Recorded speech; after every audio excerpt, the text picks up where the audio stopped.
this meeting to order at 10 a.m. Our first meeting of the new council term, and we're going to start with that oath of office for Councillor-elect Vic. I need one moment, Your Worship. Oh. The photocopying is done now. Oh, I'm sorry. We're going to wait a moment.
All right, no delegations today.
that the Weeping Cedar Woman, of which I am in favor, be placed in the Village Green Park. But at the time when we received the information in our council package, there was a photograph showing the park, and there was an arrow, as I recall, showing where the location of the Cedar Woman would be.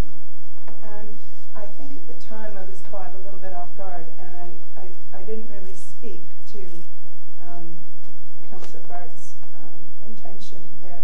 But upon reflection, I concur with the letter that's being written, and I was not party to the letter in any way, or, you know, I didn't propose that the letter be written.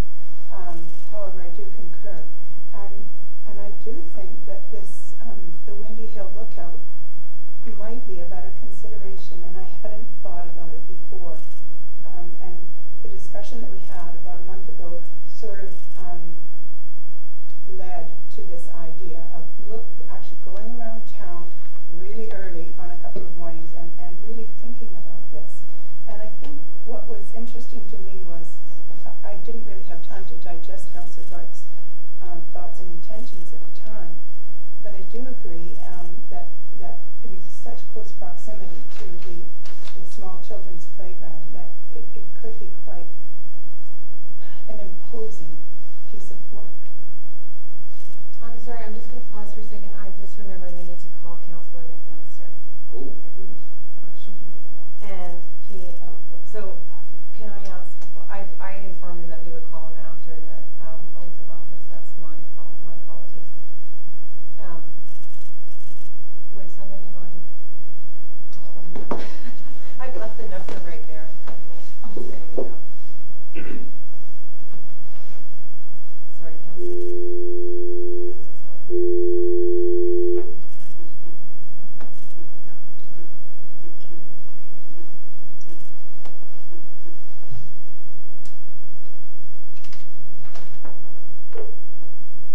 The number you have called cannot be completed as dialed. He's on the beach. Yeah.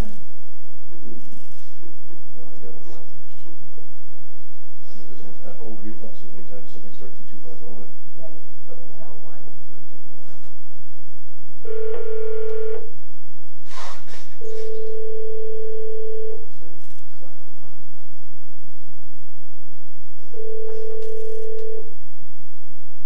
Good morning. Councillor McMaster, welcome. So our meeting has commenced, and you're now part of it. Thank you. Councillor McMaster, I apologize. We should have called you a couple of minutes ago. We just started the first item of correspondence, and Councillor Thicke has made a few opening comments, but we're discussing the Weeping Cedar Woman letter. Okay. Okay. Right. Thank you, Councillor Thicke. Did I interrupt you, or did you? Well, just to finish then, so Councillor Bart's comments began a question in my own mind, and then upon reflection, I thought this is a very good point, but I didn't at the moment in time respond to her ideas. And so when I thought about this too, I thought, and this is written in the letter, that the Windy Hill Lookout is a substantial prominent piece. I don't know what was it, in the range of 100,000 or something for that piece of architecture there. And I just think that it's a little bit like you go there, but there's nothing to see there. There's nothing to draw you there. And I thought to myself too that, well, this is a really good idea, that perhaps it could be in front of the Windy Hill Lookout, which makes it more of a place-based structure. In other words, that the Weeping Cedar Woman is actually in close proximity to Mears Island, which is what the Cedar Woman is all about. So that's just to say that was a sequence of events that happened for me, and that's why I'm speaking in support of the letter. And perhaps the only recommendation that I could offer would be that we speak to the Parent Advisory Committee at the school, because I know as a parent of young children that my children at a young age would be really intimidated and frightened by that. And I think it tells an incredible story think that story needs to be told. And for myself personally, and it was instigated by Councillor Bart in her earlier discussion, and I know we've gone through a process, but I would like to see that the PAC is offered an opportunity to comment on the location of the seafoam. Okay, thank you. I just, one recommendation I want to make to council as we move through this discussion is that we consider what we wish to do with the suggestions that have been made by the letter writer. But I'm recommending that we don't get into any debate right now about an alternative location or another location. I think that this isn't the place. We've been through this before where we've made decisions a little bit maybe too quickly sometimes about it at council, and we need time for a second thought after receiving input from other people if that's the direction that we go. So my recommendation is let's talk less about the Windy Hill proposed location in the letter and more about the current location and what consideration you wish to give to getting more. Councillor Ventura. I talked to Mike Mullen, who was one of the proponents originally, and he reminded me that he and Norman Dryden did do an extensive analysis of every site in town that it could conceivably go from Tonquin all the way to the info center, and they've listed all of the pros and cons for each site, and he has that for anybody's inspection if they want to check it out. So it has been looked into quite extensively, and they picked that site knowing full well it overlooks a playground, and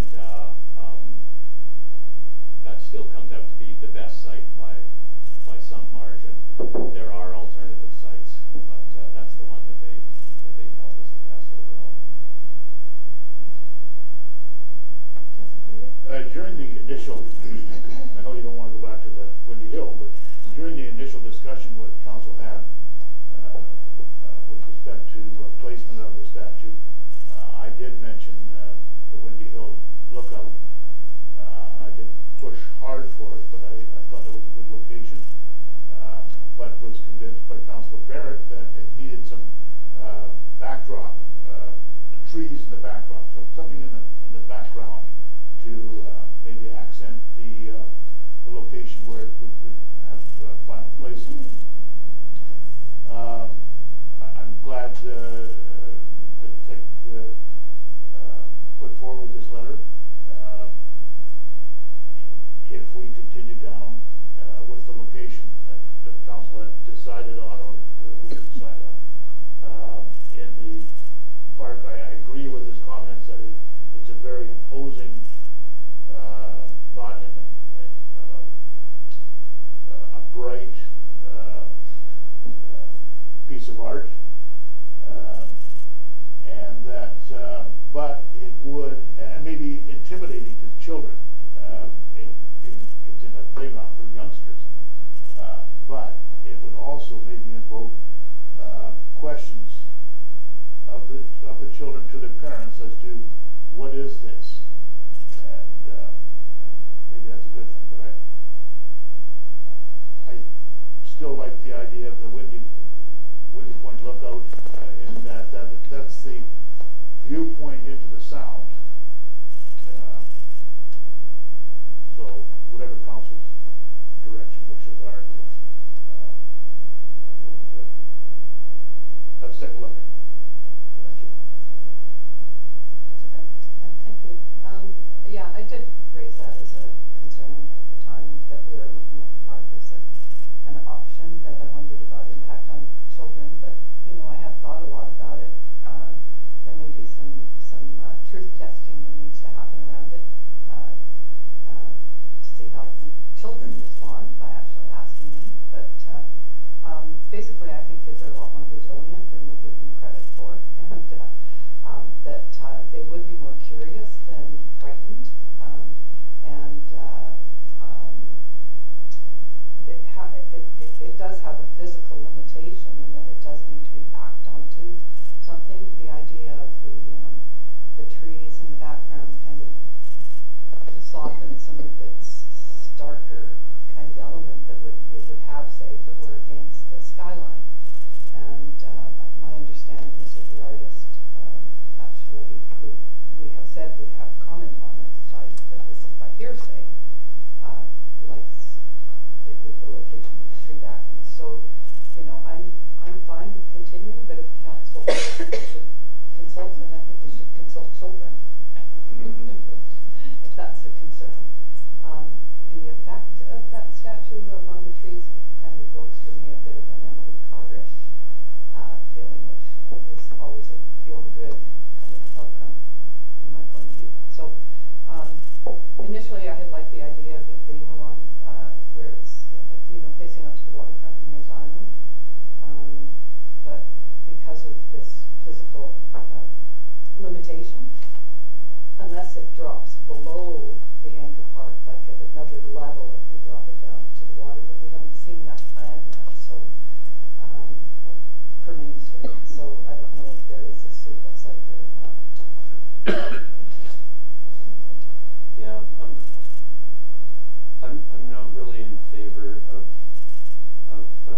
well, I may be somewhat in favor of reopening the public process, but that's, I really don't, I'm really in support of consulting the public, going through a process and just deciding some of these matters, which is what we did.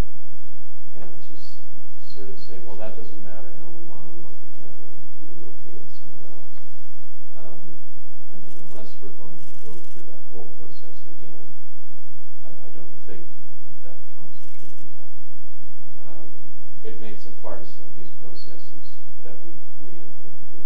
We trust people to give us their input, to comment on things. We make a decision based on that input, and then, you know, based on, I guess, one letter at this point, we reopen the whole thing and say, well, that doesn't matter, all you people, what you said, all your input. We don't think differently. So I really, I want to stick with that process. I want to say to those people that went through it and did all the work that we trust your opinions. And I don't think we should, especially when it comes to matters that have gone through a public input process, that council should just turn on that. And yeah, so I want to stick with the original decision. I do have a couple questions, so I'm just wondering, I think this suggested location, although I don't want to go into that too much, was included in the original process. I think it's so, you know, knowing that, I want to stick with council's earlier decision. Thank you, Councillor Anderson. Councillor McMaster, did you wish to add some comment at this point? Yeah, I'm basically happy with the choice that's been made so far. I wasn't entirely happy with the process we went through to get that decision. I think it would have been better once we knew the statue was actually coming to then decide where it was going to go. But I think I'm happy to support the process that we went through, and I'll stick with where it's going to go now. Thank you. Would anybody like to make a motion or start in some direction?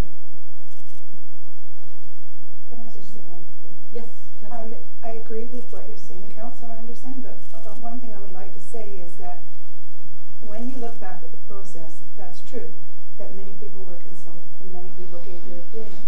But in the particular place that we chose, we did not ask the opinion of children, nor of those who represent them. And as a parent, I feel like it is okay to have a sober second thought about something that is so significant to this community.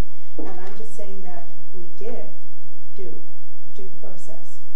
But upon reflection, I'm not sure that we included all of those who needed to be asked about this in light of where it was. If it was anywhere else but next to a very major playground, and then I would say it wouldn't be really incumbent upon us to ask children or those who represent them. But because of the proximity to the playground and the heavy use that that gets, that's why I'm saying this is an important thing to consider now. So having said that, I'll leave it.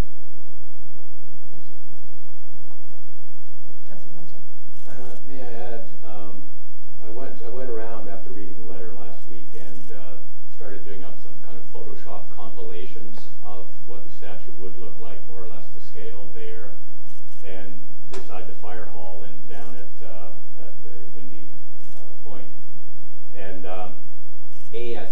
definitely be part of any future processes we do for citing these major works of art or anything else. It's quite easy to do, and it really gives a sense of visualizing it. And when it came to doing Windy Point, I didn't even bother doing the Photoshop work. Just from the pictures, it was immediately apparent that that was a poor site for any kind of tall statue. There's telephone pole issues, there's cars and vans parking in front of it issues, telephone wires. So it didn't look to me like a promising site at all. And as well, Weeping Cedar Woman is unique or special in that she's got loose bits, so she's got to be protected from the wind.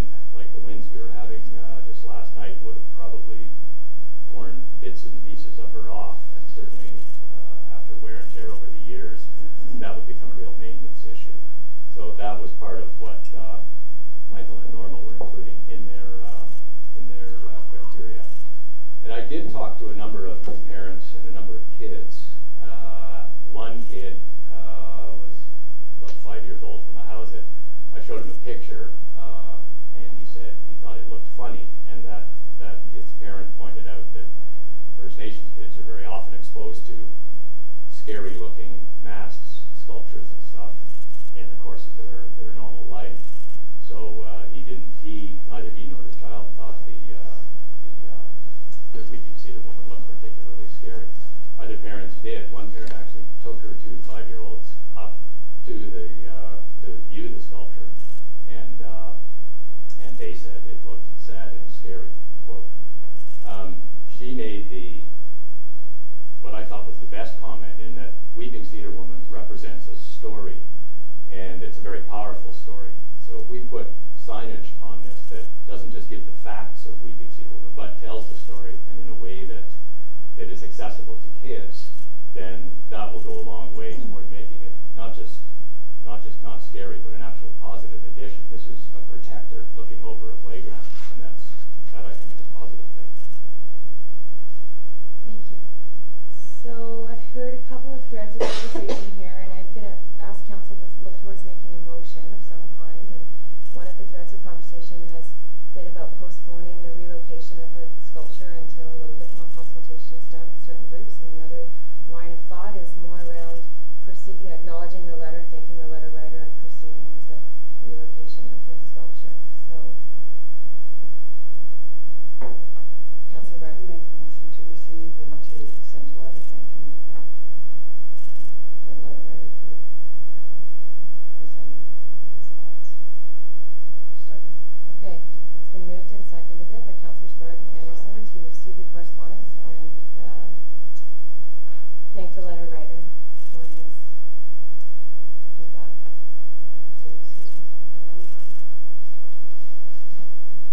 Discussion on the motion. Councillor Benton. The installation is already in progress, I gather, bureaucratically at any rate.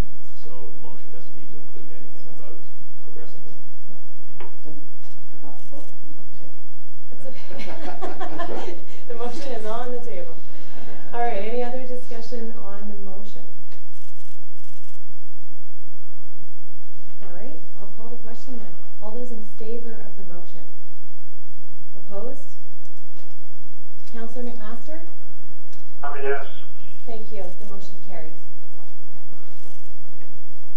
Good discussion. Thank you, everybody. All right, moving on then. Our next piece of correspondence is a letter from Joanna Streetly regarding pedestrian safety on Gibson Street. And again, as has been our practice, we typically have a little bit of discussion about these things, and then we do move towards making a motion. Correspondence. Councillor Anderson. I think this came up as part of some councillors' election efforts. Some councillors have stated that they want to see improvements to Gibson Street, and I expect that as council moves into their strategic planning session and look at future budgets and so on, that Gibson Street improvements on Gibson Street will be quite prominent in those considerations. just receive the letter and take it under advisement.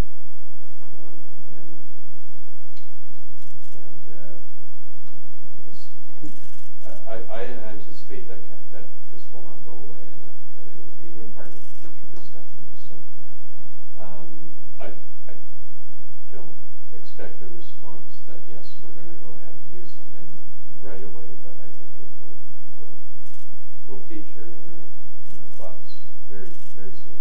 Thank you. Councillor Berger? Yeah. Councillor? Yeah, I take this letter very seriously, and I think that, again, as I spoke in the last, with regard to the last letter, here's someone who has taken an initiative on behalf of children and the safety of children. And I hear loud and clear, I see without a line down the middle of that road, it is not a safe place for people to be walking to school. And, you know, I think that's something that we want to encourage. So what I would like to say is that I think that this matter of Gibson Street should be brought forward into our strategic planning discussion as an item. I would like to see it come specifically, because we've talked about this over the last couple of years. We tried 1 or 2 years ago to do some improvements using gas tax money. Is that correct? And we, you know, we need to also in this discussion talk about the other side of Gibson, which would open up another emergency exit for the hospital and for those of the people who are living on that end of town to get out of town. So I think it has many implications, and safety is, and when someone speaks on behalf of, you know, 150 children going to that school, that is very important. I take it seriously. So I just would like to see that this matter comes forward, and that would be the motion that I would like to make to the strategic planning discussion, the matter of Gibson Street in its entirety. Okay. Did you just make a motion? Could you say, sorry, say it again? Removing that? I mean, the discussion regarding Gibson Street. And no, I just leave it at that. Sorry, hang on. It's incomplete. Right now your motion reads that the discussion regarding Gibson Street be Moved to the broader discussions at the strategic planning meeting in January. That's At the next discussion. strategic planning. Thank you. Okay, is there a seconder? I'll second. Thank you, Councillor. Okay, discussion on the motion. Councillor Blanchett? I went down there and took a look, and I wouldn't, if I had kids, I wouldn't want my kids walking that stretch. It's in reasonably good shape now, and I saw cars literally slaloming among the potholes. It does narrow down to quite a narrow spot where there's a drop off into the ditch. And I found myself wondering whether there isn't something we can do in short order. There were 6 to 8 kids who walked by on their way to school. I don't know if that was a typical day. It seemed to be some with parents, most alone, and some on bikes. But I thought maybe there's a way we can sort of put down some, like those parking shoulders on the north side of the road to make a proper sidewalk there. It involves crossing the street twice, unfortunately.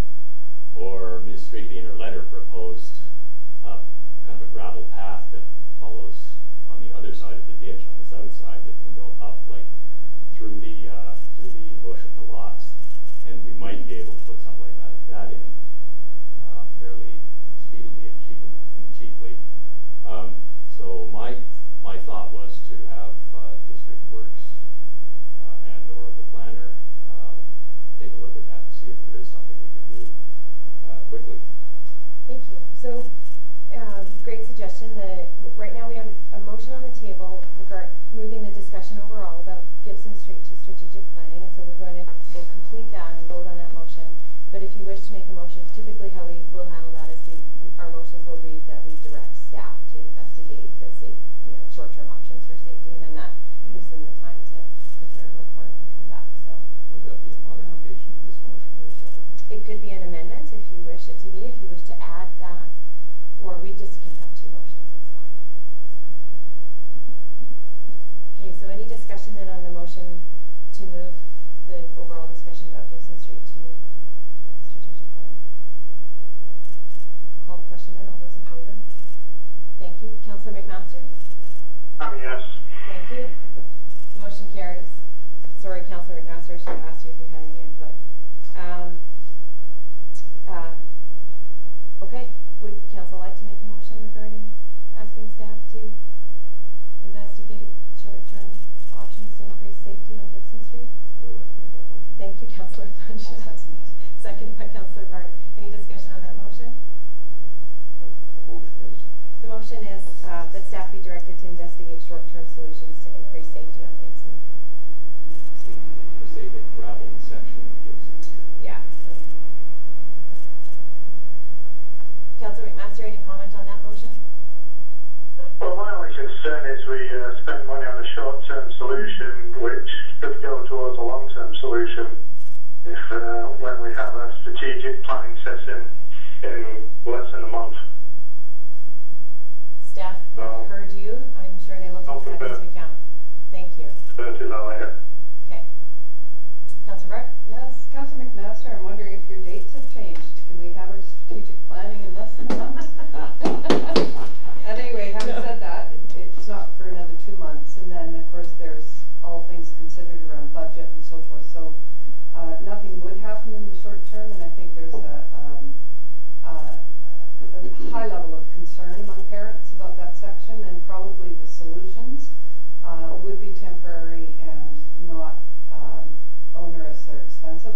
I would suspect. I think Councillor Blanchett has mentioned a couple of options, like laying down some curbside structures. You know, I think staff will deal with that. You know, their options in the spirit of not spending unduly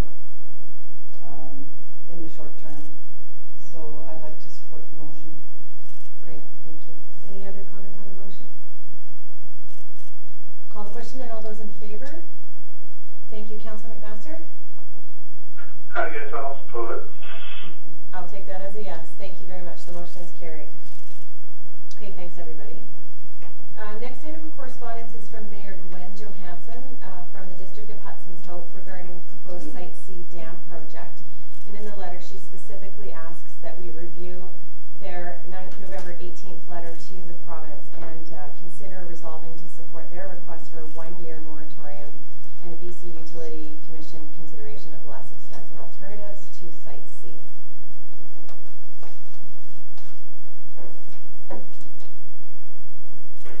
I'll move to receive the letter. Thank you, Councillor Thurgood. Is there a seconder? Second. Councillor Thicke. Thank you. Any discussion on the motion? I just mentioned.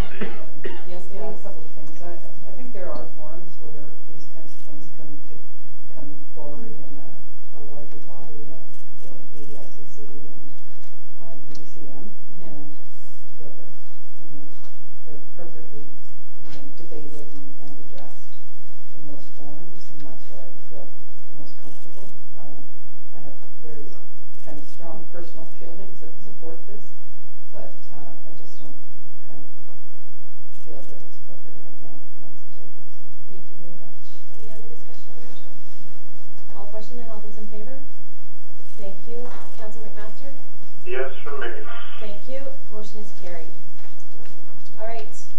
Next, a letter from Dan Law. Dan is the artist who installed, with council's permission, some public art at the corner of Campbell and Gibson. Thank you. And in the course of things, the permission was granted to the end of December 2014, and the piece has been well received. And I'm interpreting his letter as inviting us to extend the deadline, and I wanted to propose to council right away that we simply consider extending it for another year to December 31st, 2015. I think I just made a motion and Councillor Thicke seconded it. Any discussion on that? Councillor Blanchett? Just some clarification. My recollection of that is that it's on private property. It didn't need any council approval. No, it's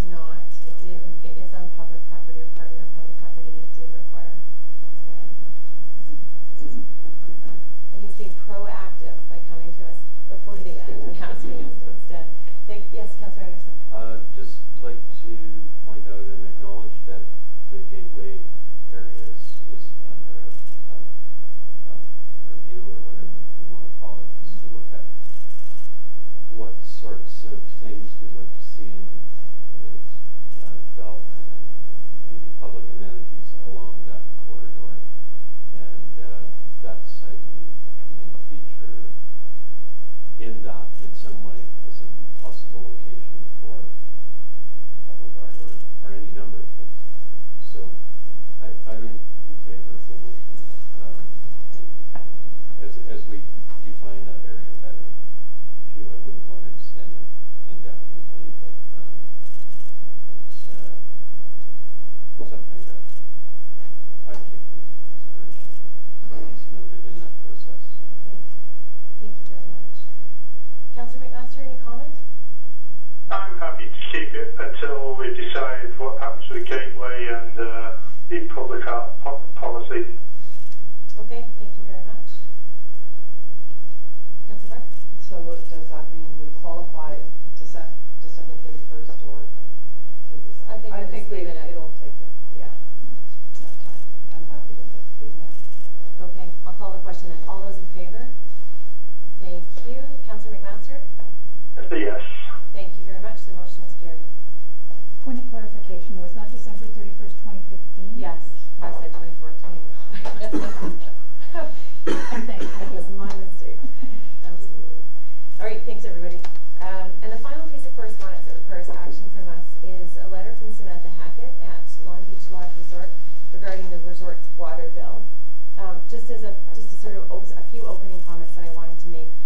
We have had a fair bit of back and forth with the Long Beach Lodge in the last months between staff and some of their staff, and we recently replaced their water meter from the turbine meter to the meg meter, which resulted in more accurate water reporting. So we've had some confusion going back and forth, and this mistake that has been made, as is identified in the letter, is kind of a result of that.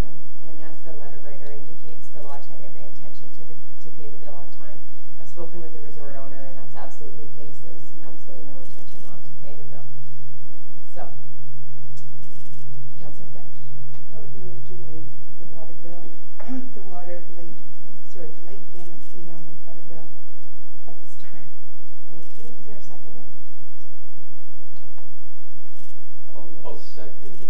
I'd like to see the motion modified just slightly. All right, that's fine. So it's been moved by Councillor Thicke and seconded by Councillor Anderson to waive the late payment fee. And please go ahead. I would like to see in the motion a consideration of recent dealings or something to that effect, because it's partly the result of transactions between the district and Long Beach Lodge, and I think that should be noted in the motion, because I'm not in favor of waiving any fees or fines for late payment of taxes, all these things. There are people that do get caught up in honest mistakes where we don't waive fees, but so I would only support a motion that noted the fact that this May I suggest a friendly amendment? consideration of those Okay, so the friendly amendment that I'd like to propose to Councillor Thicke is to move to waive the late payment fee in consideration of recent discussions with the resort regarding the replacement of their meter. And that's Say it again, please. in consideration of recent discussions with the resort regarding the replacement of their meter. Is that what you intend, or feel free to make another friendly amendment? Yeah. A different one. Yeah, that's what it means, discussion.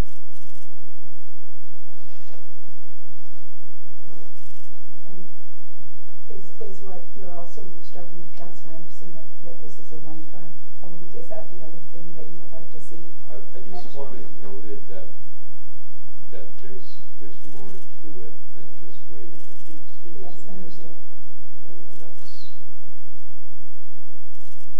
I have to come up with I hadn't heard that Windy Hill today when you're pointing that out. So I wasn't in support of this notion when I first read it. So the motion right now simply reads to waive the late payment fee. I'm suggesting an amendment, a friendly amendment, to add the clause in consideration of recent discussions with the resort regarding the replacement of the meter. That's essentially what I just wrote.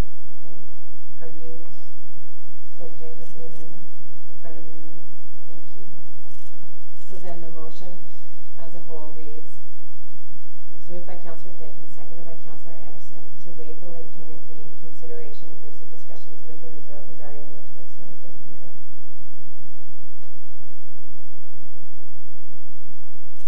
Discussion on the motion. Councillor Blanchett. Is this the only time that this is going to come up with regard to meter replacement? Or is this going to set a precedent for every time a meter gets changed in the future?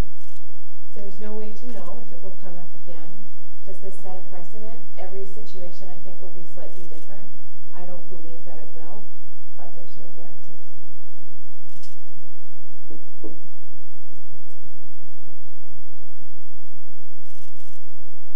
There's also when you're late, you're late. I've been late before and I got stung with a fine, and I fully intended to pay it on time, as most people do. So the fine makes sense. But I find, thinking in terms of this is a huge water bill because it's a big resort. The little B&B next door might have the same thing happen. They would commit the same offense. They would be late and they would pay $100. So I'm struggling with the differential between the $2,700 fine and the $100 fine for what is essentially the same offense. And I think certainly a reduction in the fine is called for here, and in future a modification of the bylaw that would actually cap that fine, because this is not money that the district has lost. We haven't got $2,700 of water that somebody got for free. It's just a late payment fine. So making it a percentage only makes sense to me if there's a cap on it, but that's a future discussion. Thank you for pulling it out, and yes, I think that is appropriate to move forward to the future, and we will be reviewing water rates in 2015. Councillor Thicke? I made the motion specifically because of information that the previous council understood, and Mayor Osborne alluded to that. So that was one consideration on the basis of which I made the motion. The other two reasons are that it's a very frank and open letter, and I appreciate that, and I think there's room for compassion in this situation. The other thing is that it was only 3 days before it was noted.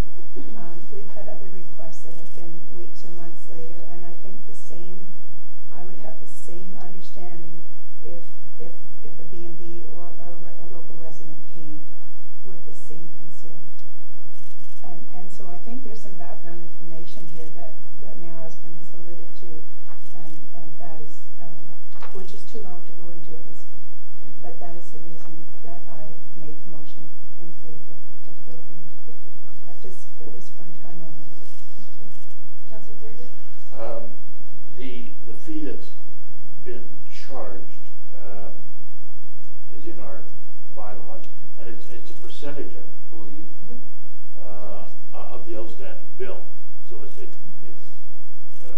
whether it's, I don't know what the percentage is, but it's a percentage of the bill. So whether it's a large lodge or a B&B or just a residence, it applies. That percentage applies to them. And in this particular case, I don't believe Long Beach Lodge has been remiss in the past and been late.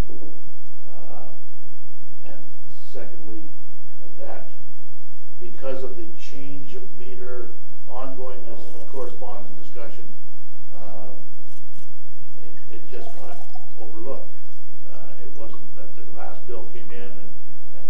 transpired until the next bill came in and with a due date, and we ran past the due date. There was discussion and or correspondence in between those dates, and it just honestly got overlooked. I would support the motion. Okay, thank you very much. Councillor McMaster, did you wish to comment on the motion? No, having been given some of the background, I'll now support the motion. My main concern is that businesses and residents get treated alike. So I think this is a special case, so I'm prepared to support the motion this time. Thank you very much. Any final discussion on the motion? Call the question and all those in favor? Thank you. Councillor McMaster? Yes. Thank you very much. The motion is carried. All right. Thanks, everybody. It's not probably typical that we get 4 letters from local residents asking us to address certain things, but those were good discussions, and thank you everybody for all your consideration. So we're going to move into the next section of our agenda, and under reports, the first is a report from Nyla regarding the need to repeal the council grant policy as we move into the participatory budgeting project that we have agreed to undertake for 2015. Did you wish to speak to this at all, Nyla, or it's maybe self-evident, I think, but any questions from council members or discussion on the report? Councillor Barry? Yeah, I guess I was just a bit concerned about the timing of it. I know that we did say adopt that we would proceed with participatory budgeting. I just don't want a message going out to the community to cause concern or alarm that we might be, we're withdrawing this grant. So I'm seeing us withdrawing it, but I'm not seeing us putting in a new. No, we're repealing the policy, but we're not removing the grant. We're replacing it with a different project, but it's still a budget line item, and it'll be in the 2015 budget. And I take your point though around communication, and the staff have been very proactive, and we already have put out a notice to the community, and the organizations know that there's a change coming, and they've been invited to a first meeting on January 15th. So thank you for pointing it out. It's a good question. Any other questions, Councillor Blanchett?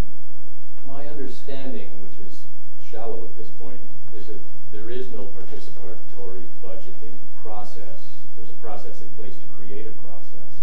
Correct.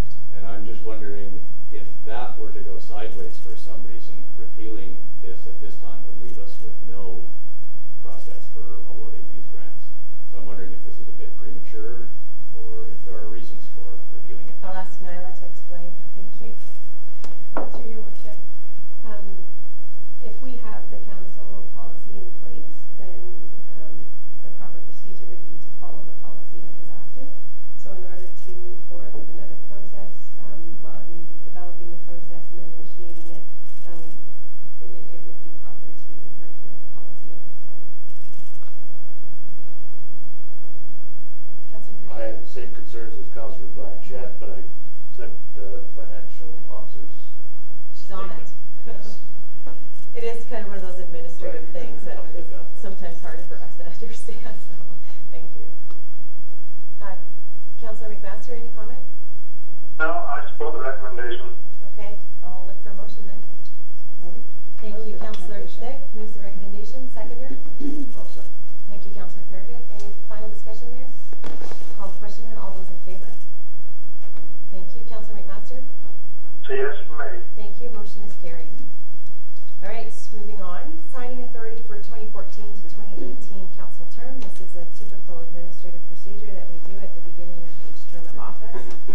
And the recommendation from staff is to leave things as they have been. Councillor Bart? So I'll move the recommendation. Thank you. Seconded. Councillor Anderson. Any questions? All right. Councillor McMaster, any questions? No. I'll call the question then. All those in favor of the motion? Thank you. Councillor McMaster? So yes. Thank you very much. The motion is carried.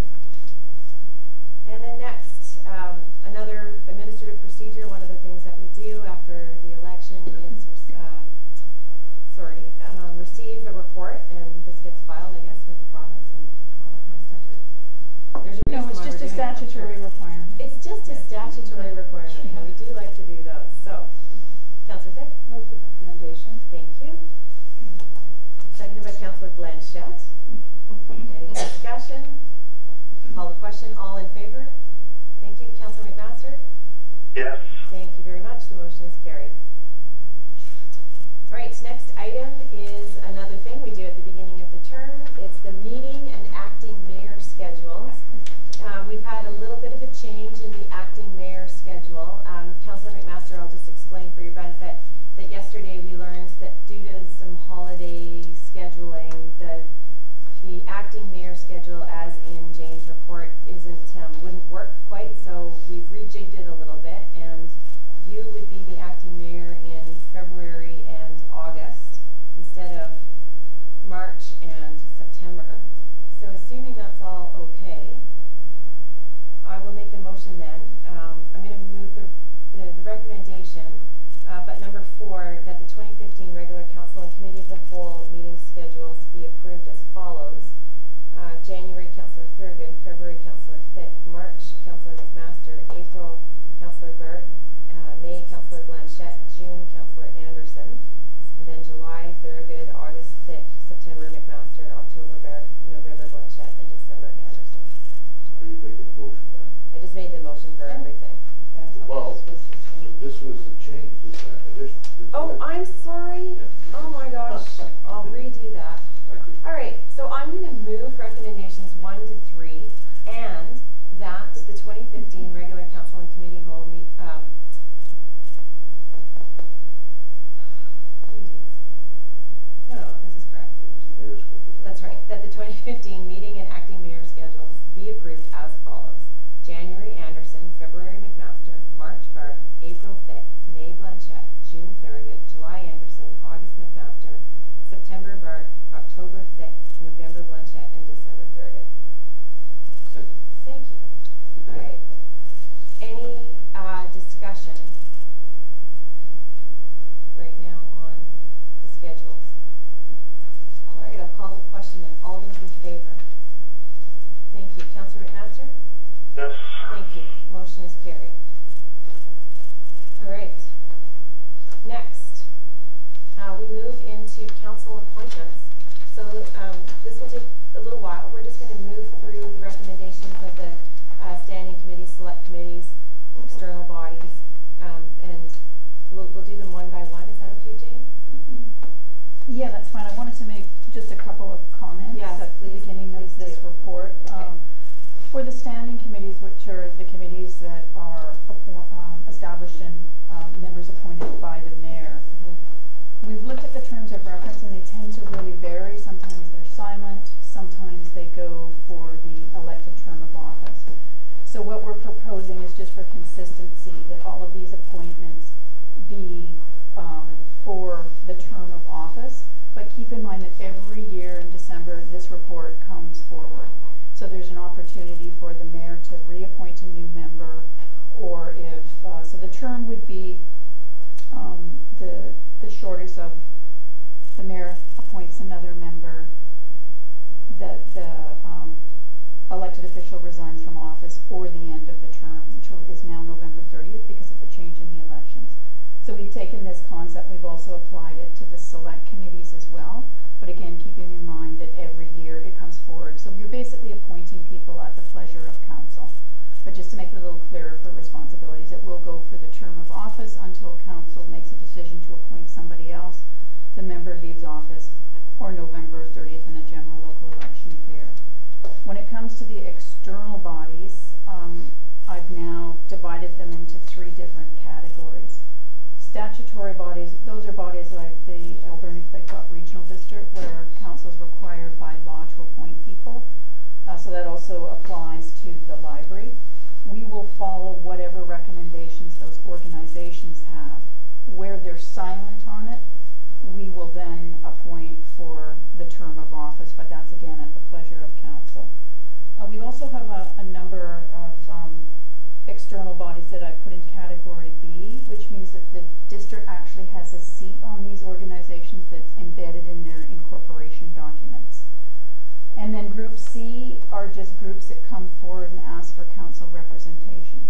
And there actually is a council policy that states if a group is coming forward looking for a representative, that we do require that they present us with a terms of reference. In the case of the Wickaninnish Community School, I've been contacting their coordinator. They are a non-profit society. I've looked at the incorporation documents. Council does not have a seat, it's embedded there. And at this point, they're not really sure what role they wanted council to play. But I did request that they write a formal letter and that they give us a terms of reference. So that's why that's stated as being under review. Thank you. When we get to that, I'll ask, we actually went to their AGM yesterday. Okay. So I'll add some comment at the right point. So I would go through yes to answer your question. Okay, so we'll do them one by one. But are there any questions about what Jane just explained regarding the bringing everything into line with each other? She's so organized, it's so great. Okay, no questions about that, so we're just going to move through these one by one. So the first are the standing committees, and these are the committees that I, as the mayor, appoint members of council to, and through discussions with each councillor individually, I've made my decisions, and they're in the report around the audit committee, the emergency program executive committee, and the volunteer recognition committee. So all we need to do is have a motion to receive the report. Move that. Thank you, Councillor Anderson. Seconded by Councillor Thurgood. Any questions? Okay, I'll call the question then. All those in favor? Thank you. Councillor McMaster? Yes. Thank you. The motion is carried. So then, the select committee. So the first select committee that we're going to deal with is the Community Economic Development Advisory Committee for the term ending November 30th, 2018. And right now, as it stands, it's been myself, Councillor Gart, and Councillor McMaster. I'm willing to step down from this committee, and I've made that clear to everybody. I've talked to each member of council, and there's a number of you that are interested in sitting on this committee. So I think what would perhaps be the most constructive is just to hear from each person who is interested in sitting on the committee, and make a really short little pitch, and let's discuss it. And keeping in mind that we'd like to see a balance of councillors across committees, of interests that people have, that change is good, but that also consistency is a valued thing. And no matter what we decide today, we have the opportunity to revisit this in a year's time. Well, any time, but we will revisit it in a year's time. And the final comment I'll make about this committee is just that I don't see myself necessarily that it needs to exist for 4 years. This is a select committee, and I'm hoping that it will. It's taken a little while to get off the ground and get some gelling, but it would be nice to see some pretty specific recommendations come forward to council, and then it might be a committee that ceases to exist. Okay. Who'd like to start? Councillor Blanchett? I had a conversation with one of the CDAC constellations, and they expressed that it took the committee a while to get going because it got kind of sidetracked on a V2A thing, and they said that they think consistency is more important than fresh blood at this point. So I think I would take my name off that list in favor of those who are already on. Okay, thank you. Councillor Thurgood, I don't think this is one that you had. No. Okay, Councillor Anderson? Yeah, I've been satisfied with the work of that committee, and then I see that they're sort of just getting out of the gate kind of thing. But from both attending the Vancouver Economic Summit and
steering committee of representatives from Tofino, Euclid, Thought, and Tonquin.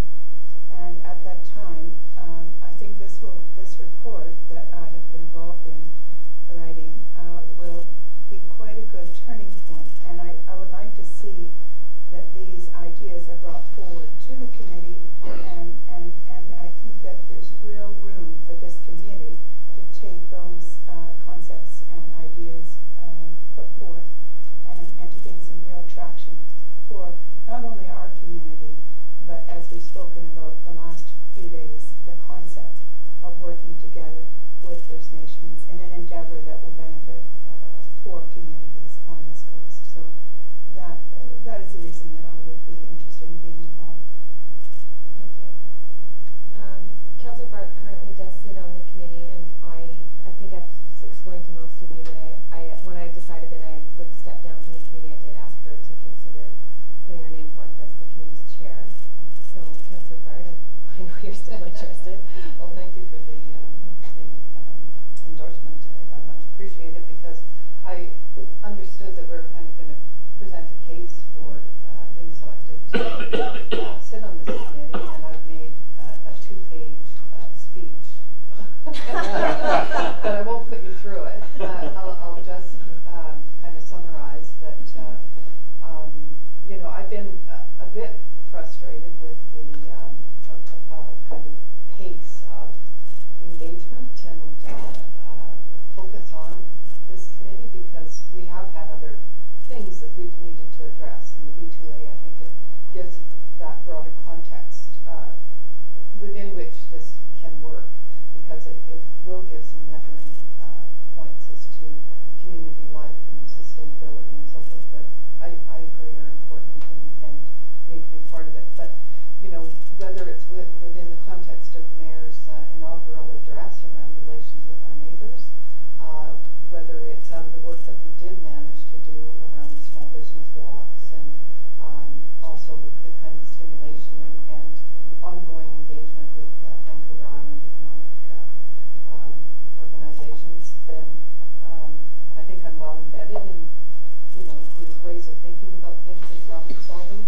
I do reach out a lot. I have had several meetings in a number of spheres to kind of advance some of the objectives of this. So I do want to continue on.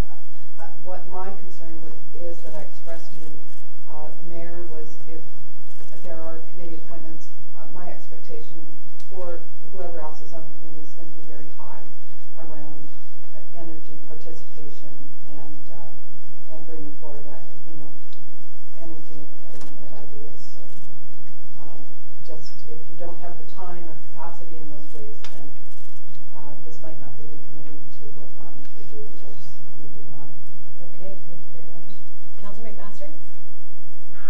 I'd like to stay on the committee. I think we got sidetracked with B2A, but I think we started to come up with some ideas, and we just need more time. I think some of the people from the public that's put the names forward were there last time, and I'd like to support them, and certainly put in the time and the effort in the past couple of years.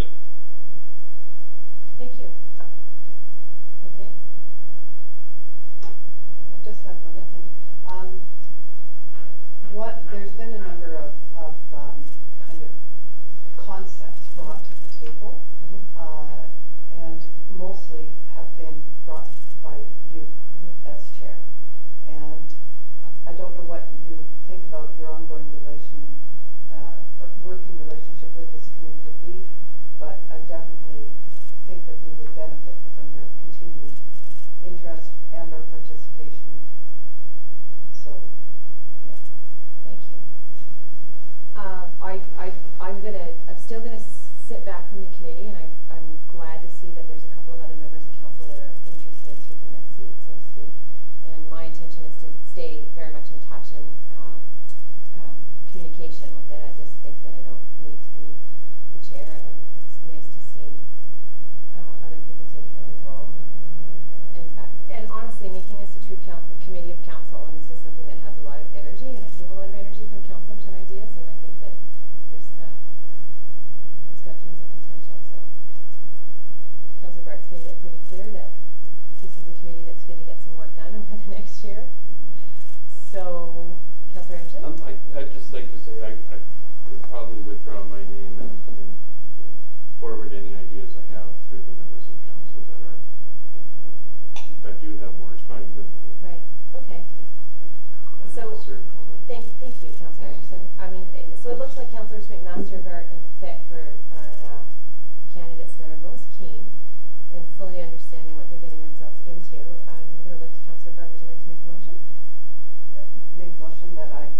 You can make a motion that those councillors be I make a appointed. motion that the three councillors, Councillor Bart, Thicke and McMaster, be supported as representatives of council to the CDAC committee for terms ending November 30th, 2018. Thank you. Seconded by Councillor Anderson.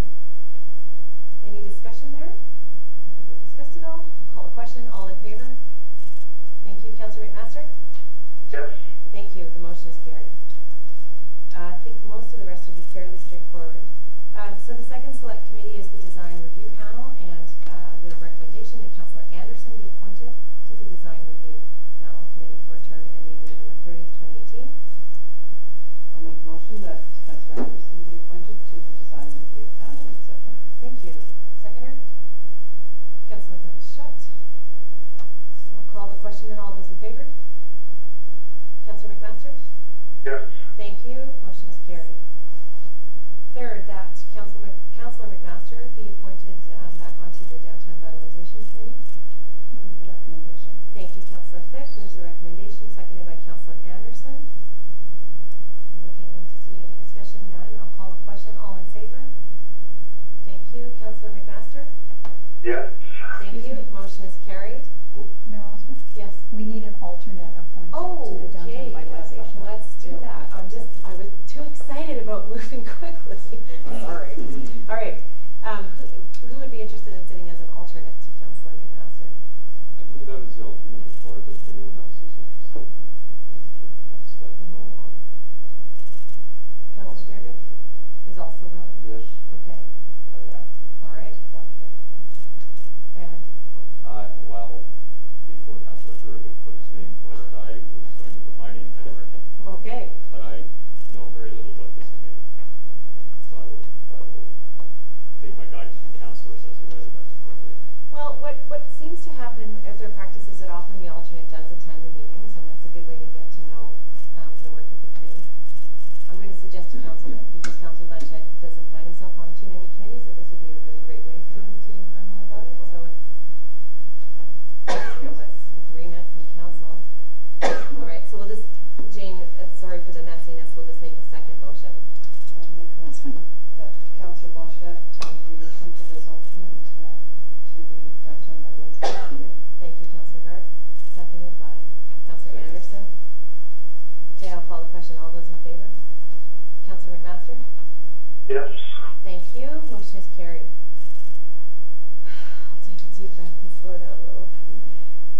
The OCP Implementation and Monitoring Committee, not a committee that we expect to be very active in this next term. However, the recommendation that Councillor McMaster be appointed and that Councillor Bart be his alternate. I'll move that. Thank you, Councillor Anderson. Sure. Seconded by Councillor Thurgood. All those in favor?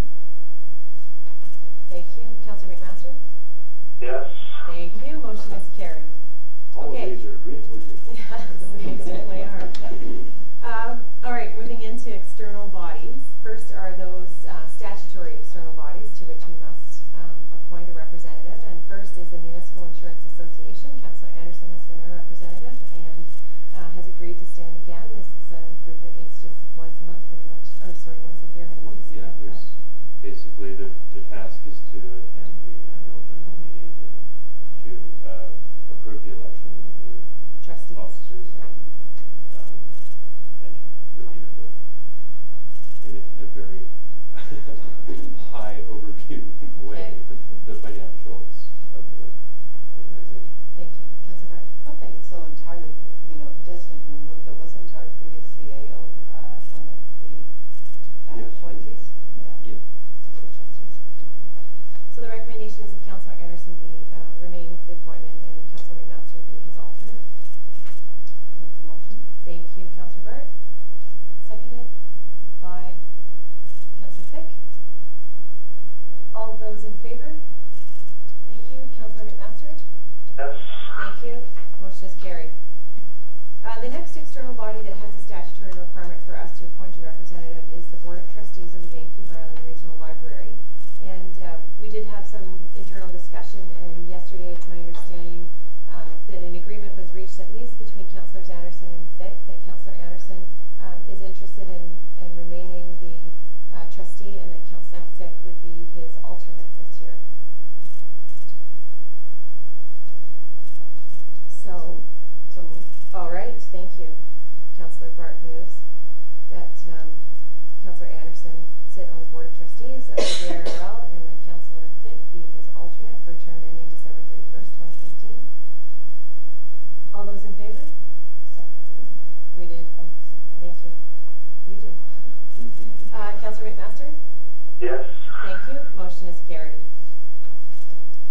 The second are district seats that are provided through incorporation documents, and as is explained in the report by Jane, the only one we have here is the Tofino Harbour Authority. And through discussion with all of you, I think we're comfortable moving ahead with Councillor Thurgood continuing to be the appointment to the Board of Directors for the Tofino Harbour Authority. Move that. Thank you, Councillor Anderson. Seconded by Councillor Blanchette. Any discussion? Okay, all those in favor? Thank you. Councillor McMaster? Yes for me. Thank you. Motion is carried. And next, external appointments, the Clackwood Salmon Roundtable. This year I was the appointment and Councillor Bart was the alternate. I've asked her if she would switch with me and she said yes. Thank you.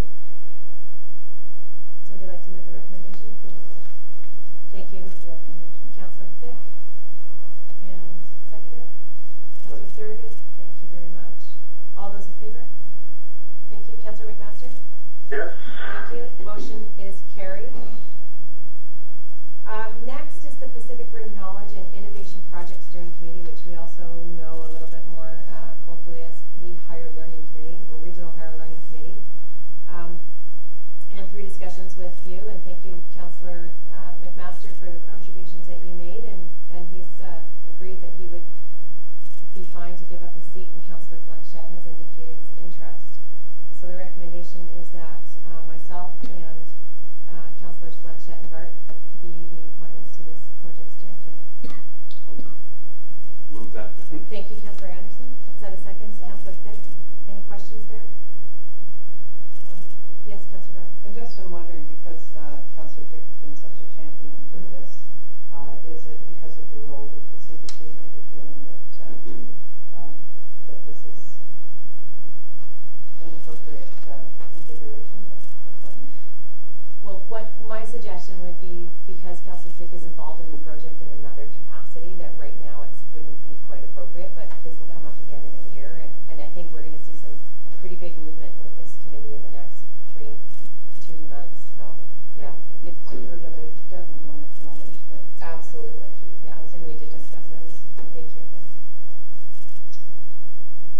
Okay, I'll call the question then. All those in favor? Thank you. Councillor McMaster? Yes. Thank you. The motion is carried. And fourth last is the appointment of 2 members of council to the West Coast Native Healthcare Society Building Committee, Pacific Rim Communities Advisory Group. It wins for its longest name ever. This is something that Councillor McMaster and I have both been sitting on, but we've only attended 2 meetings. And it's a fairly infrequent gathering. And the point is to provide a local link, and our staff member Aaron Rogers also sits on that committee. As this project begins to take some shape and form, though, I expect there might be a little bit more involvement for councillors in the next couple of years. Councillor McMaster, I think, is interested in remaining there, and I have asked for anyone else who's interested. Councillor Thicke? Oh, we'll come back. Sorry. Okay. Sorry about that.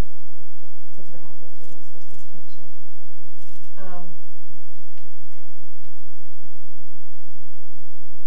Anyone interested in particular? Councillor White? Yeah, I can't put my name forward for this one. I think it's going to be pretty cool. Yeah.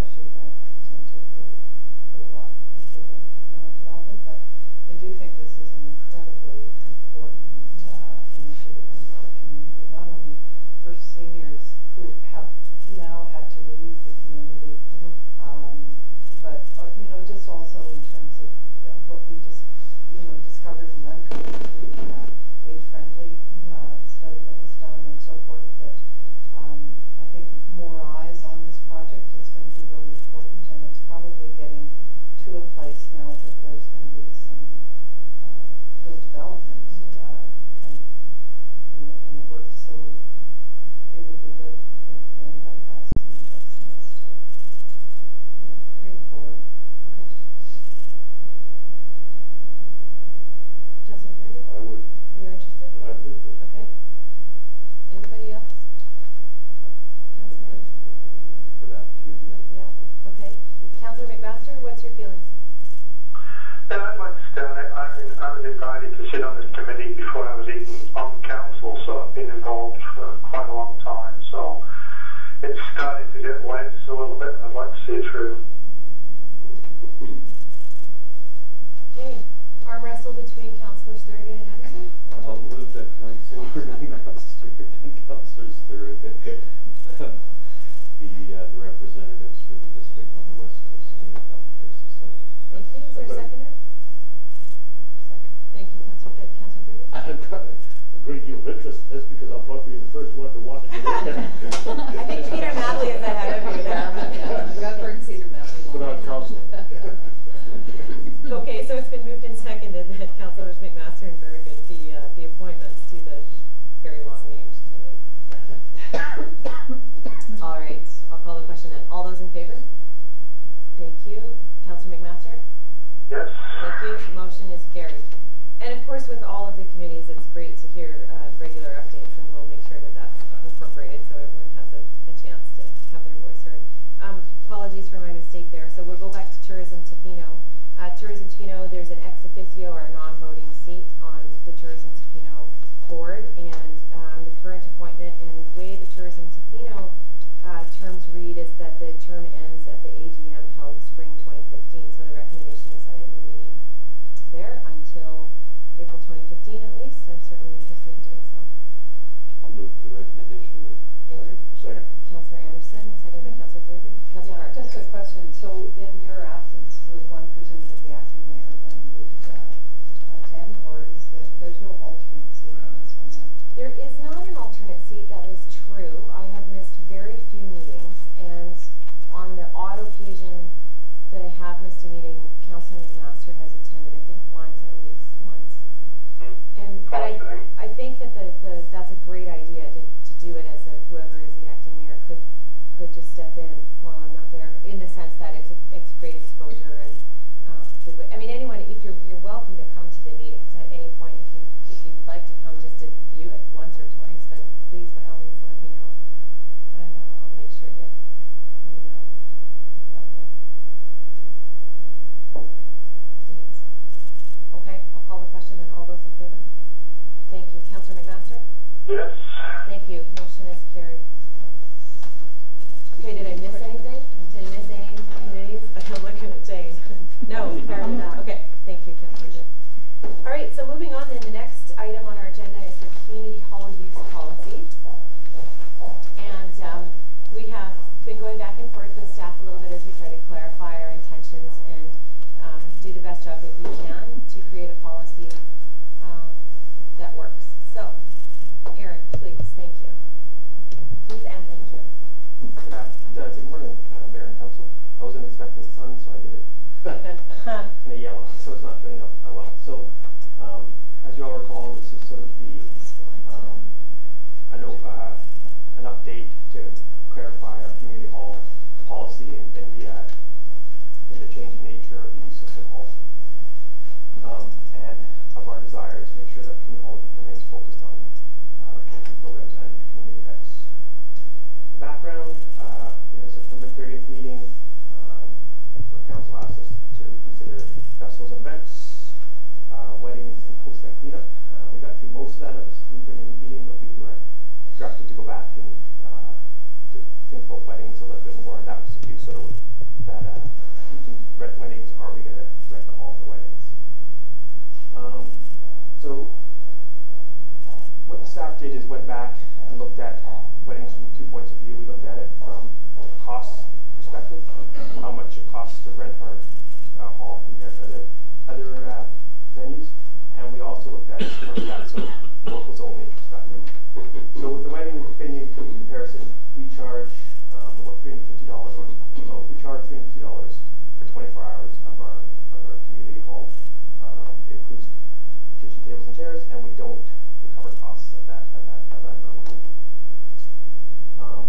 Legion, it's a similar cost at the beginning, but then there's a bar staff cost and a kitchen cost with the ladies auxiliary, and it sort of does depend on how many people are there as well. It does include tables and chairs, but not the kitchen, so you can already sort of see we're into the $800–900 range for the Legion. The Shore, the building down the waterfront of Main Street, is at $750 for 24 hours. It does not include kitchens, tables, and chairs, so you need to bring in caterers, you need to rent chairs, you need to rent tables, so that will put you up into the couple of $1,000 range to rent that for a wedding. The Botanical Garden is almost $900 plus the cost of a wedding planner, includes a kitchen, and apparently with more people that price can also go up.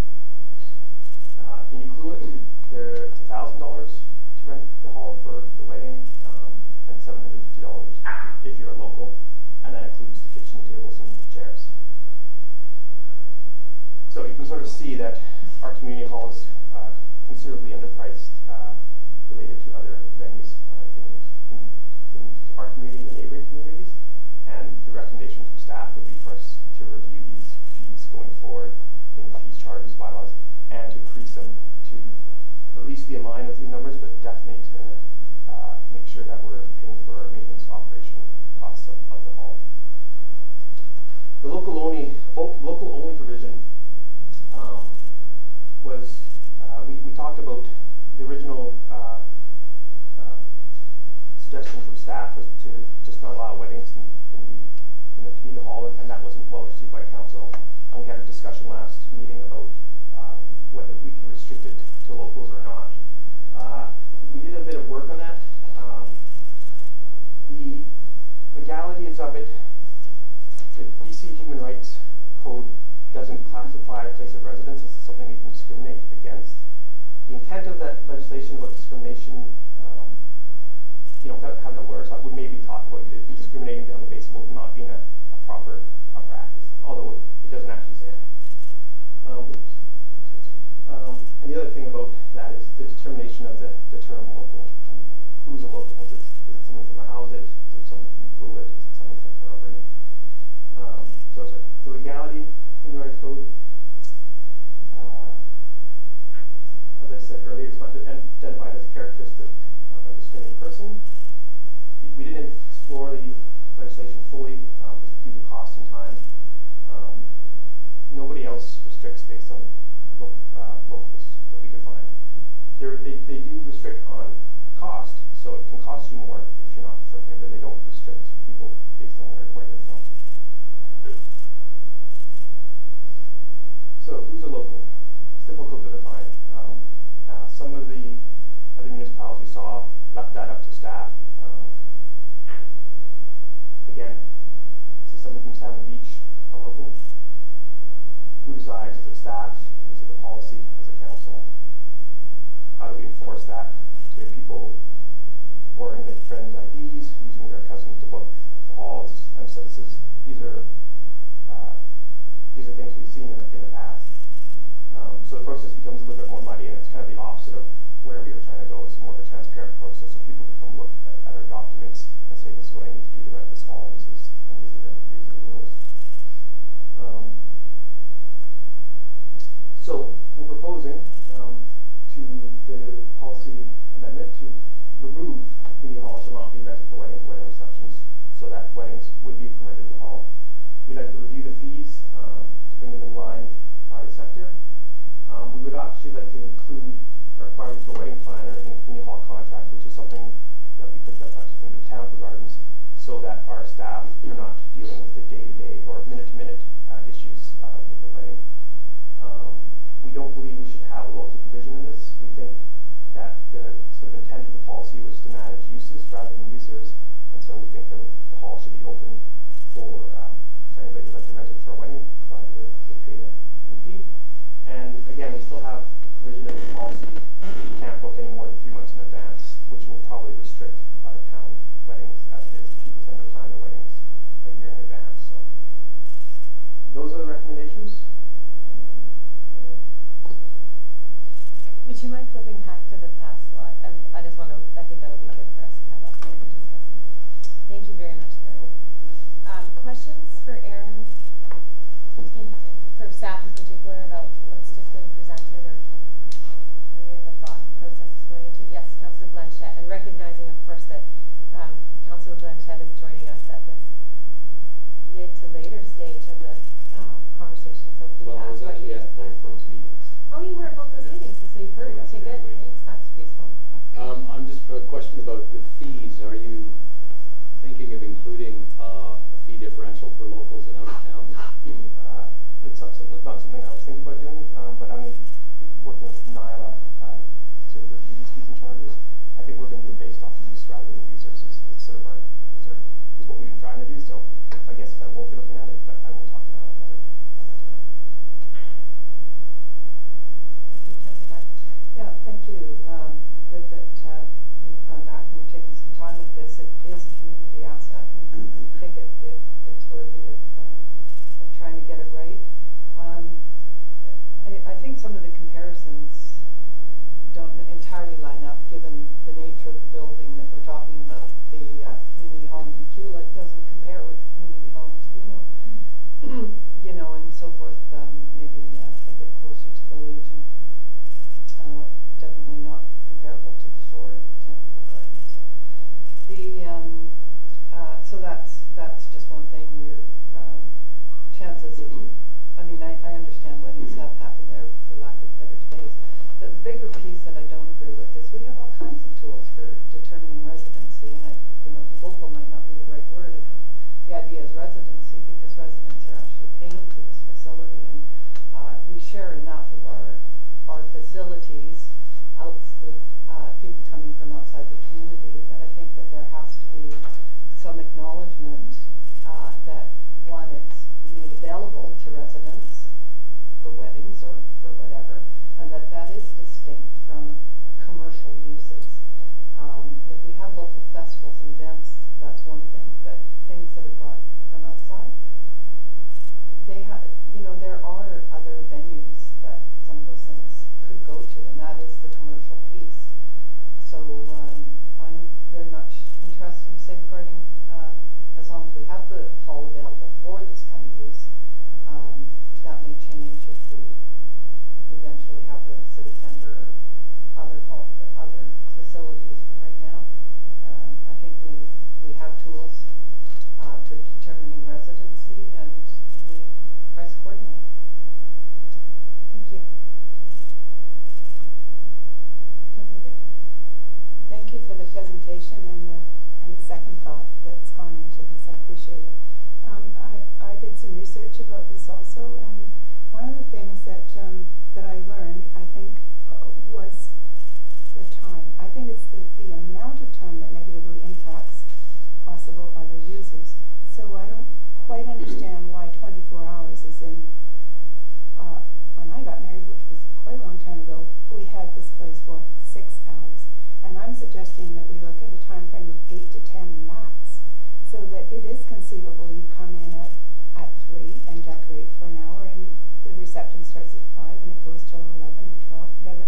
But I find, why is it we're giving 24 hours? So that's my first question, is the time factor. The other best practices that I gleaned was that there was insurance. I know that was a question. That there's security, and there was admission for any security, i.e. police or a member of council or a member of the staff. In other words, there was, you could not be barred as a municipal employee from going in at any time during the event. I thought that was a good one. I looked at various different places, and perhaps, having heard Councillor Bart's suggestions, perhaps this is too high, but I put down $1,000 plus a wedding planner, and one of the breakdowns that I found that was really good was 50% down, 50% damage deposit, and remaining 50% was paid within 14 days. I like that idea because, it doesn't put us in competition with private. So maybe 1,000 is too much. I'm thinking about the Botanical Gardens or the Shore or the Legion. I'm trying to find a comparable amount, and I do agree that 350 is definitely out of line. And I do agree with Councillor Bart in her concept. I like the word residence, and I think that I don't know. I hear what you're saying about this idea, but maybe there's a different wording that would help us. But I think if we restrict the time to a much smaller amount, and I think a higher price with really, just like as if you were coming to rent vacation rental, it's very prescribed what you pay, when you pay, when the damage deposit, and when it's given back. So I realize that this is a headache, but that's why I thought, well, with a restricted time and perhaps a fee of $750 to $1,000 plus a wedding planner, it might be, instead of seen as a headache, maybe it's an opportunity. But I hear what you're saying, that it is our only, and having had discussions yesterday at the school about the gym and hearing, the evolution of that. If we lose that facility for 24 hours, it has a huge impact in our town.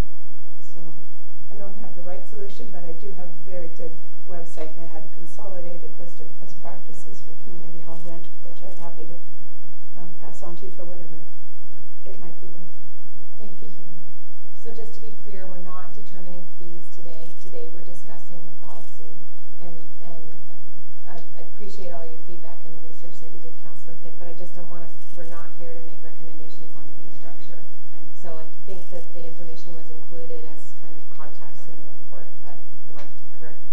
That comes back in the fee schedule bylaw later, but we do need to focus specifically on the things we've asked staff to clarify in the policy around use, the resident versus non-resident, the weddings or no weddings, if weddings, what conditions for weddings.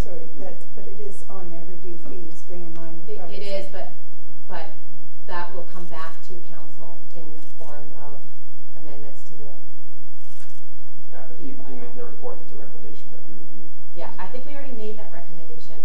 I feel like back at the beginning of this discussion, we made a recommendation to have staff review the thing, but I think you need to see us set some policy first before you can come back with us for fees. So apologies for the confusion.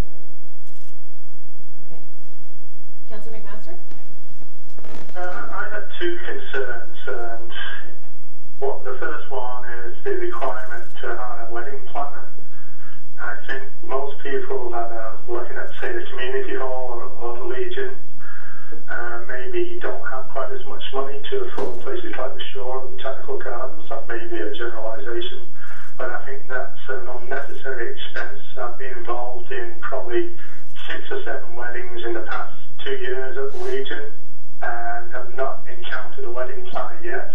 It's usually been organised by friends or relatives. The second thing is that I don't think the requirement that you can only book 2 months in advance is feasible. Most people aren't getting married on an impromptu basis. They want to have a place secured, often a year in advance, so they can send out invitations. And to me, the way the policy is written is you're basically saying you don't want weddings at the community hall. Thank you. Councillor Anderson? I'm just sort of reconsidering some of the thoughts I had based on what Councillor McMaster just said. I think a couple things that are important, that we don't monkey with the policy too much, because it's important that it's simple and clear and workable. So that's, and I believe that, it's been worked out by staff who have been dealing with the users of the community hall, and so it's been developed by people who have to administer and work with the people, the users of it. So I think the booking maybe 6 months or a little bit more. 3 months does seem a bit short. And I agree also with the notion of exploring a 2-level fee structure that considers an out-of-town use or commercial use. Thank you. Councillor Kerrigan. Councillor Barrett said about the residency identity. You're either a resident or a non-resident. And then work that into the fee structure. With regards to Councillor Thicke, the time frame set up. The 24 hours is to allow for a setup of the wedding, the actual function, and then clean up afterwards. So if you rented it at 3 o'clock and went to function ended at midnight, that would be 8 hours. So that would wouldn't have time to do quick cleanup. I really like the idea of a wedding planner to alleviate any work on for staff. Dealing with one person, whether that be a local, whether we go with local resident or outsider, got to have a wedding planner. I think that was an excellent idea. And I too do not like the 90 days. I'd rather see the 6 months or the year booking date.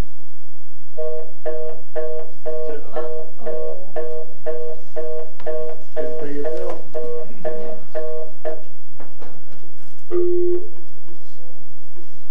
Yes. We're done. Yeah.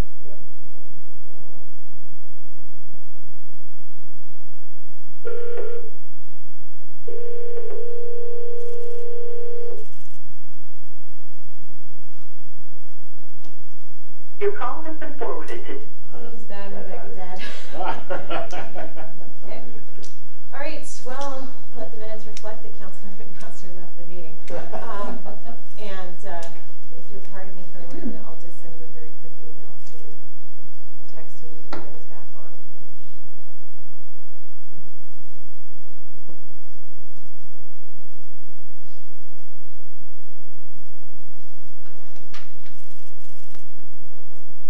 Okay. Sorry, Councillor Thurgood, were you finished? No, I'm pretty well finished, yeah. Okay, thank you. Councillor Blanchett. I'm in favor of the wedding planner provision because of all the staff time that the planner has said goes into wedding planning. I think we want to avoid that. Unfortunately, it also puts us in the position, perhaps, of having to approve a list of approved wedding planners, which might be a bit dicey. I'm very much in favor of Councillor Barrett's proposals or suggestion of having differential rates. I'm quite conscious of outside money coming in and making things more expensive for locals, which happens on a lot of fronts, just about everything we do. And I think as a district, we are incumbent to provide district amenities to locals at a lesser rate, as cheaply as we can, really. We don't want to be in competition with commercial venues, but I think, as Councillor Anderson perhaps pointed out, we're talking two different levels here, or McMaster, I think it was. Community hall rentals are not the ones we're going to be looking at the shore very much. So I would like to see a residential requirement. I think we can establish that pretty clearly, and a differential set of rates. Okay, thank you. So a few suggestions to move us forward. I think we should move, if everyone's amenable to this, the residential discussion to the fee structure. I don't think it needs to be part of the policy. I think we could differentiate between locals and residents as they have done at the District of Upula. I'm going to look around the room as I make these suggestions. Okay. Second, and that helps us stay away a bit from managing users rather than uses in the policy itself. I really take to heart what Councillor Anderson said about keeping this simple, clear, and workable. And I think we need to try to remember that as we go forward. There's been a question about the length of rental.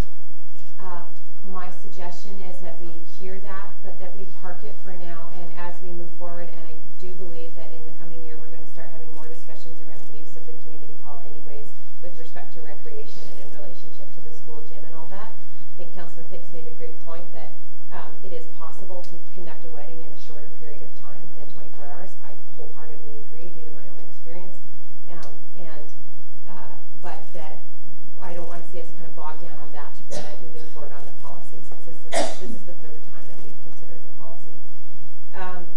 was a question around insurance, and I think The contract covers the insurance. contract covers insurance. Thank you very much. Something that I think I've heard from at least 3 of you is changing the booking requirement from no more than 3 months in advance to 6 months in advance. So I'm going to look around the room right now and see that there is some general agreement that that would be a change I think that council would suggest. And the last issue is around the wedding planner, and I don't feel that we have consensus on this. There's been some issues raised both ways around the fact that it does alleviate staff time and kind of relieve some of the stress and impact we can shift to the community hall, but at the same time it is an expense that is going to be incurred on the user, and also that is something that could be reflected in the fee structure as well, and also that it begs the question of who is a wedding planner and how is that determined. Okay, Councillor Anderson, do you have a? Yeah, that was my question. The suggestion for wedding planner. I want to get a bit more information. Does it mean a professional person that is hired as a wedding planner, or could that be a person that is whatever designated to be the contact person for a wedding event? If whatever my family is organizing a wedding, or you're a member of the family or something, there's probably still going to be a person that kind of is the coordinator, even though they may not be a professional wedding planner. So I just wondered, does that mean a professional wedding planner? What's proposed? So I appreciate the intention behind the wedding planner. My opinion is that it could be removed as a requirement, and that the application of the policy in terms of deposit and damage and all of that is strictly enforced. That my suggestion to council would be that we move forward without the requirement and make sure that the hall is well taken care of through the other tools that we have. I do think it would be difficult to determine who is a wedding planner and who isn't a wedding planner. I do know that professional wedding planners are fairly expensive, and again, it could be taken care of a little bit in the fee structure. You're willing to accept a lower rental fee in lieu of understanding that the person is going to hire a professional whose responsibility it is to work with them, but also just to help take care of our hall. So we're not going to get it perfect. We know that, and we're trying the best that we can to anticipate unintended situations or unanticipated situations or unintended consequences and all that. But I am pushing a bit because I feel like we've got to resolve this for staff. We're sitting here a bit in limbo, and we have a policy that we know isn't perfect, doesn't work very well, and we're making some improvements. But Councillor Thurgood? From my past experiences, wedding planners are generally hired by someone out of town, whether they be a local wedding planner or somebody from another area, because they got to arrange not only a venue, but flowers and pictures and everything else. So, but I'm just concerned about if we don't include something about that, or at least look at that, that these changes that we're proposing are going to cause problems for staff, or more work for staff, or work for staff. And that's what we want to cut down on. We want to make it as simple as possible for the staff, and not have to get contacts with whoever family or the wedding planner between staff and those people, just for a wedding.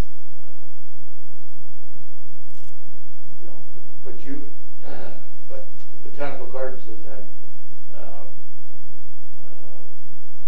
experience with dealing with wedding planners for venues, and we're looking for that a little further.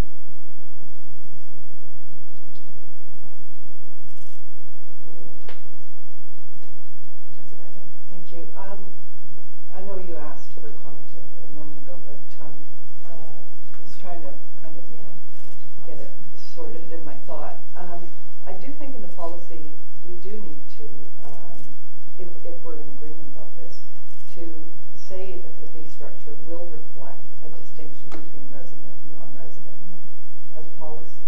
So,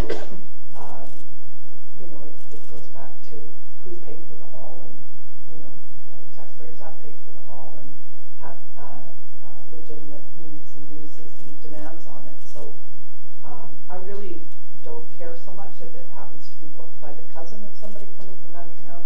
There's still a connection. It's still going through residency kind of distinction, and that distinction would, in the way I'm suggesting, would be reflected in the fee structure. Another kind of bigger question I have is about the fact that, you know, this policy is coming out of staff, perhaps.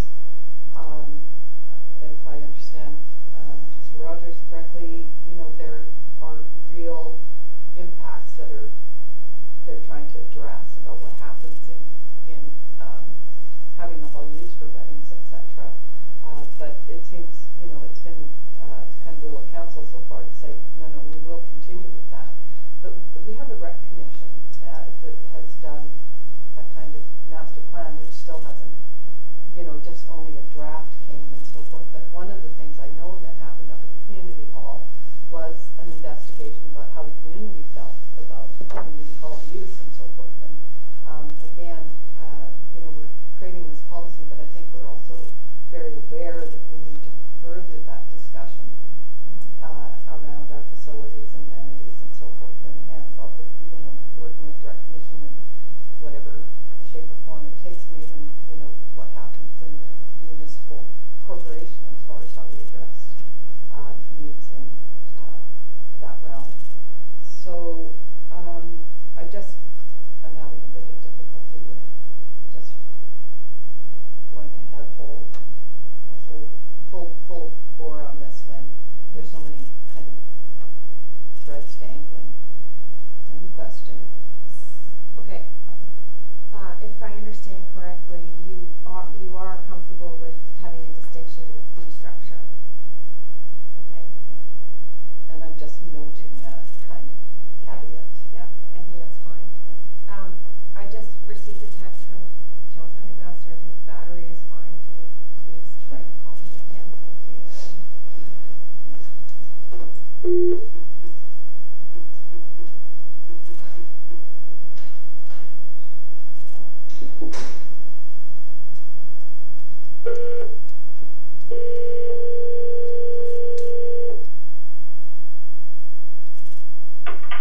I'm back. Welcome back. We are still discussing the community hall use policy. Okay. So just a brief recap.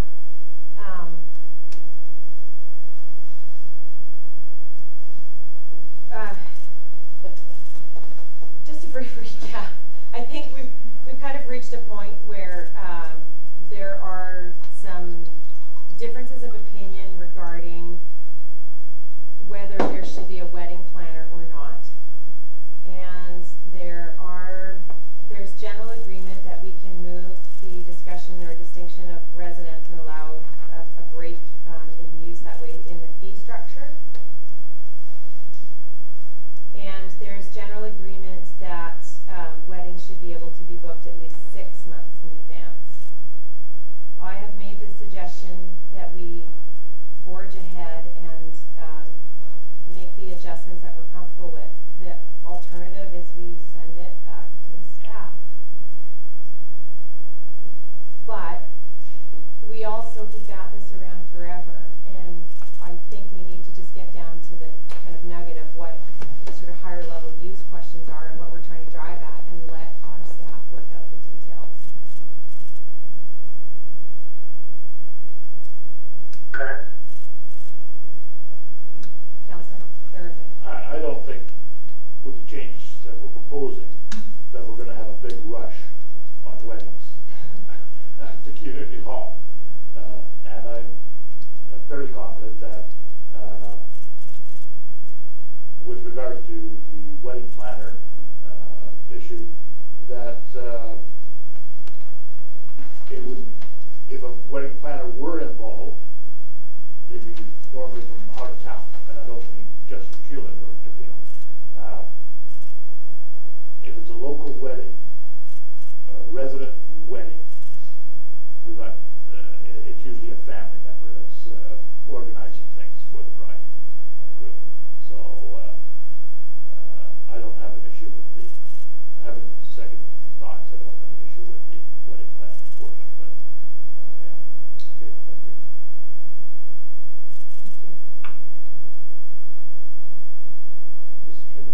the issues that were brought forward by different members of the council and the various levels of agreement on them is one thing, but I'm looking at the policy itself, and I'm just wondering if, I mean, those are addressed in the fee structure and things, but the policy itself, I don't think needs to be altered. I mean, 6 months of new director. I mean, it talks about events. It doesn't talk about weddings specifically. So the requirement for a wedding planner is not in the policy. It's in a separate part. So I don't see why we can't proceed with approving the policy, and then those details can be brought back to as we move forward with the fee structures, etc. So I think that's keeps it moving along. The one line that would need, if council wishes, the one line that needs to be amended is that application for the use of the community hall will only be accepted 180 days in advance. Yes. Yeah, which was my concern, because I thought we had a discussion about events being able to book the whole year in advance. We did, and we allowed for a situation for regularly occurring events like Whale Festival. It's not in the policy though.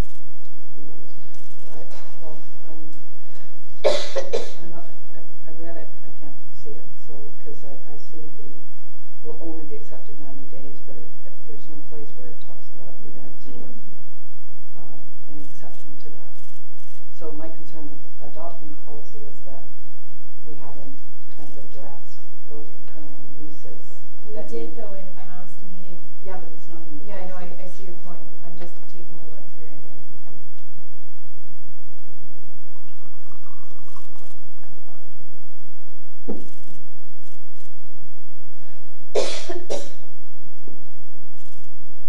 Yeah, I don't see it. No. I feel like it was in a past version. I've seen it written right after this one, so maybe Okay. the wrong appendix, maybe not attached to that. All right. Possibly. In that case, I'm going to suggest we table this discussion to the next meeting then, or refer, or what is the correct? Postpone. Postpone the discussion until the next meeting of council. It isn't pressing. Pardon me? It's not that pressing an issue. I mean, we want to keep it moving along and not table it forever or something. Agreed. Okay. So I'll move that we postpone the discussion on this item until the next regular council meeting. Thank you, Councillor Gard. Councillor McMaster, any comment? No, I'm happy to postpone it. Thank you. Okay, I'll call the question. All those in favor? Thank you. The motion is carried. And we will move on. There's some very patient members of the audience. Next, we are going into the development variance permit 0514, and Aaron has a brief presentation to give us on this and the next one as well. And before I give the first presentation, I'm just going to sort of give an overview of what a development variance permit is, Yeah. and sort of context of it, the Local Government Act. Thank you. So, as people, we create communities, and we do this by imposing our constructs on the planet. These include systems like roads, sidewalks, allow us to move around efficiently. We put in sewer into the water, into the water lines, into clean water, and make sure our waste goes where it needs to keep us all healthy. We also put systems on the land in the form of regulations. And with land use, those tend to be the subdivision development bylaw and the zoning bylaw. Sometimes, let's go back. In the zoning bylaw, we generally put that over a community in large swaths a lot of times. If you look at the Chesterton Beach neighborhood or the Abraham Beach neighborhood, the whole area is RA1. And so we sort of looked at zoning in a broad sense. The world's not always perfect, and so we have tools to allow us to vary rules within the lot scale. So we have the neighborhood and we have lot scale. Variances also allow us to amend or vary our own bylaws that may not be up to date with the current realities of other land use regulations. The Local Government Act gives us 3 tools to do that, so it's a pretty important. There's a lot of ways to do that in the Local Government Act. I think it's a recognition of the fact that, again, the world is not perfect, and regulations can sometimes change. So yesterday we discussed the border variance is one way, and that variance process is usually based on is based on hardship, such as a stream running through your house or a very steep lot that you need to build on. We also can vary through development permits, which we do once in a while. Those are related to whatever the development permit is there for. So it could be a form of character issue, it could be a natural environment issue, it could be an energy issue. That's the second way. The third way is a development variance permit. That's what we're talking about today. The Local Government Act allows you to vary bylaws with respect to layout of trailer courts, to agriculture, and to zoning and subdivision development bylaws. You cannot vary use and density, you cannot vary a floodplain specification, and you cannot vary a phase development agreement. Use and density is the one that we generally are not varying, but that's generally what we're dealing with the zoning bylaw. There are requirements for notice, so we have to allow the neighbors to know what is happening, and so we go through a process of notification based on the Local Government Act. This power is something that only council has authority to use. It cannot be delegated to staff, unlike a board of variance, which is its own body. So I'll go on from there so that we have context. Our first development variance permit today is 1124 Abraham Drive. The applicants are proposing to build a caretaker cottage on their RA1 zone lot. They would like to vary the front yard setback from 40 feet to 24 feet to accommodate that lot. The variance is actually a little bit less as you travel along the property line. It's a curved property line, but the greatest extent is 24 feet. In 2011, we allowed character cottages in RA1, RA2, RA3, RA4, A1, A2, A3, and A4 lots. So you're allowed to build character cabins in those areas.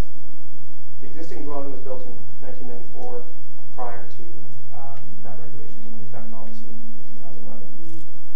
There's a bit of a grade on the property, meaning that the best area to build is towards the front yard.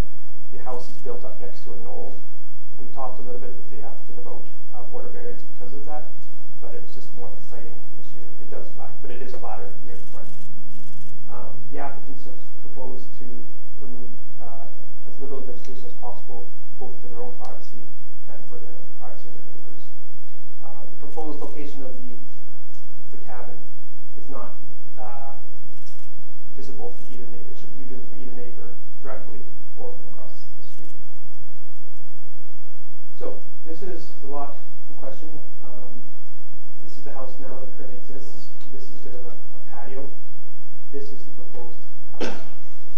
So that's generally where the 40-foot setback would be. The area variance would be the area here, the front part of the proposed cabin. And the property line is there. This is another view of the house from the air. The cabin would go in this area. So again, that's roughly the current setback. That's where the variance would be at its greatest extent. That's roughly where the house would go. So that's where the house would be right there.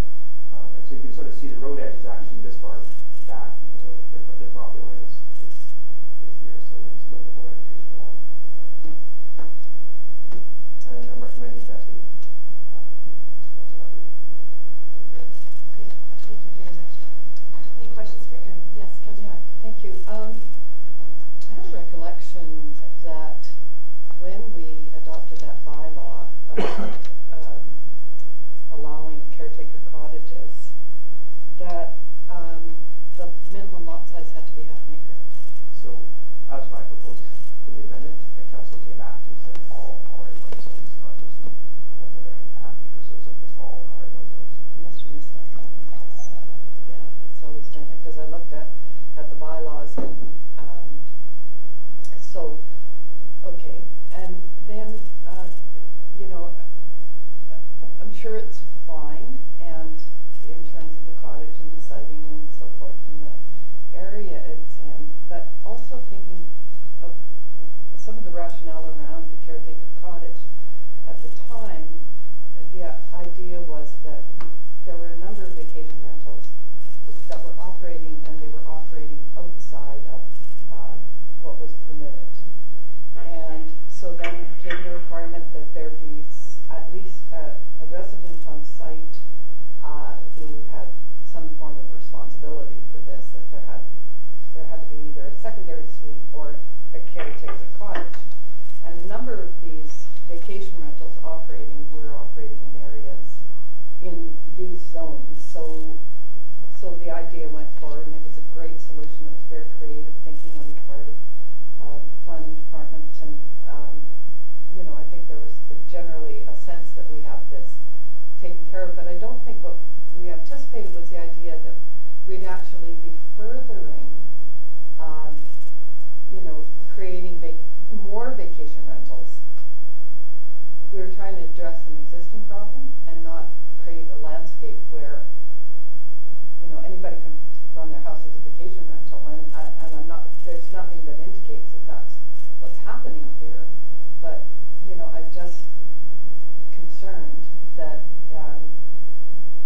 that in fact is going to be the landscape that we're now creating, is a community of vacation rentals with caretaker cottages and for secondary suites, you know, where we hadn't anticipated that.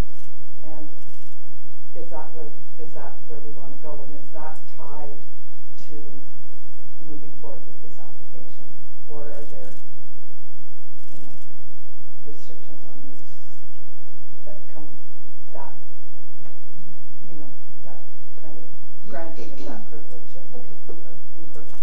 Thank you. So there are no, I mean, the zone is the zone, and there's no restrictions of use that form part of this application. This is simply a variance to the setback. Short-term rentals are a permitted legal use of the property. We have no indication of what it's for. I would suggest that in one sense it's irrelevant because it's a permitted use, and therefore we're going to make a decision based on what the permitted uses are of the zone. I will say that at least 3 councillors have expressed to me independently in the lead up to today's meeting a question about short-term rentals, RA1 zones, and what direction is this community going. And so that is a bigger conversation that I think is going to be had at this council table in the next 4 years as we deal with issues of affordable housing. And what is it that we're trying to promote and create, and how do we balance the ability to live here, afford to live here, through business opportunities as well as affordable housing for the people who live and make the community what it is. However, the question today is simply about the front yard setback.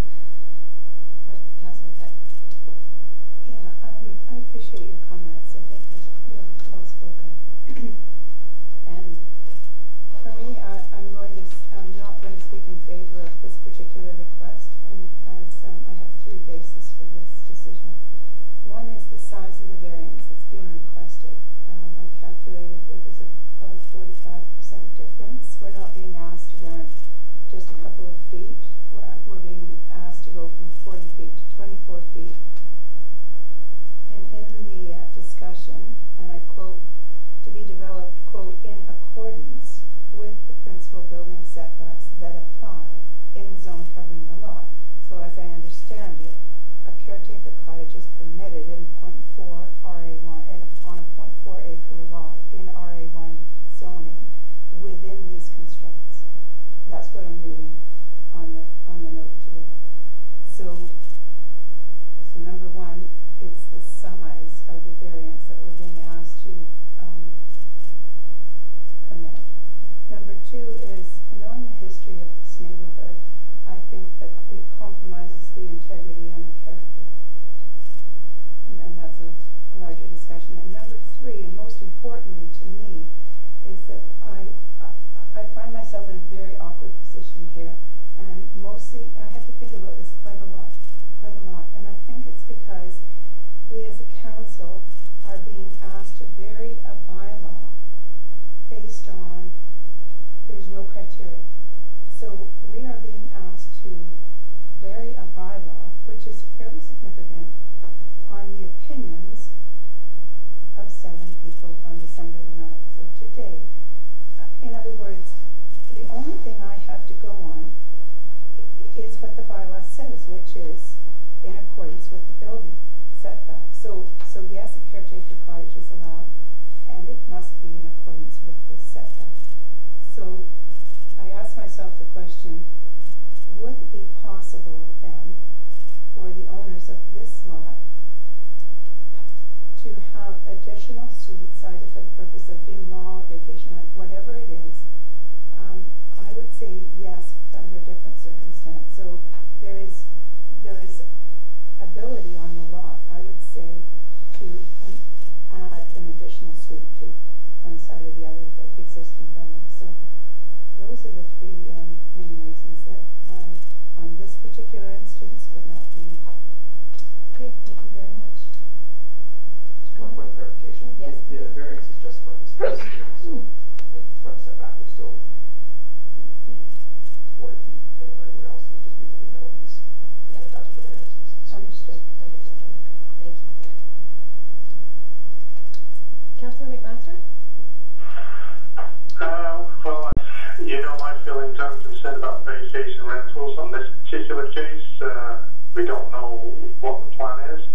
It's hard to say no to the application, but I'd be a lot happier agreeing with the application if we didn't have to make a variance decision.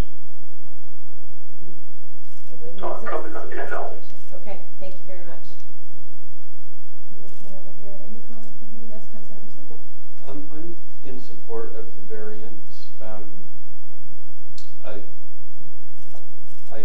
I have some appreciation, especially for when people come forward for variance before a place is built. It's not always the case. And it doesn't have great weight in my decision, but I would like to point that out. Since this neighborhood is anybody can build a secondary cottage, it doesn't really impact the integrity of the neighborhood, because if you get it in your setbacks, it wouldn't even come forward to council at all. I think there's reason for this to ask for this variance for the siting due to the configuration of the lot, and I think it's reasonable to support. And it's because the variance is in the front yard. I doubt if I would support it if it was on the side lot or on the side adjoining a neighbor. But it's on the side that's closest to the road, so it has the least impact on the neighbors. So those are my reasons for supporting. Thank you very much. Councillor Blanchett? I will support it as well. I echo various councillors who are concerned about building a neighborhood of vacation rentals where none was intended. But as you yourself pointed out, that's not what this is about today.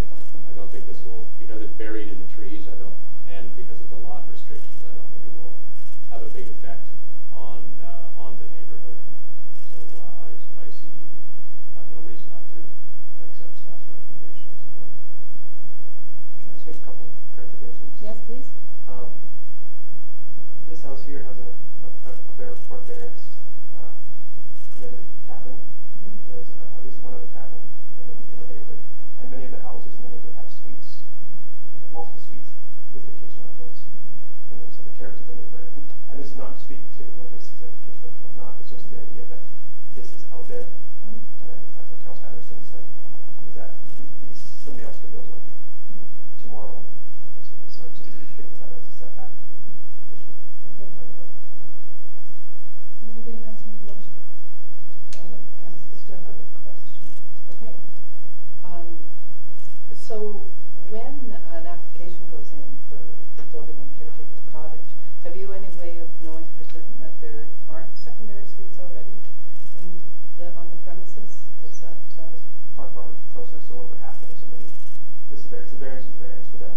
Somebody comes and say that to build this cabin, Bob Johansson would review it from zoning, Bob would review it from building, then Bob would do a site visit, and as part of the site visit, in areas where suites and caretaker cabins are allowed, you can only have one right for the other. And so Bob, that's part of Mr. Johnson's job, is to take a look at that house. And we have talked to him about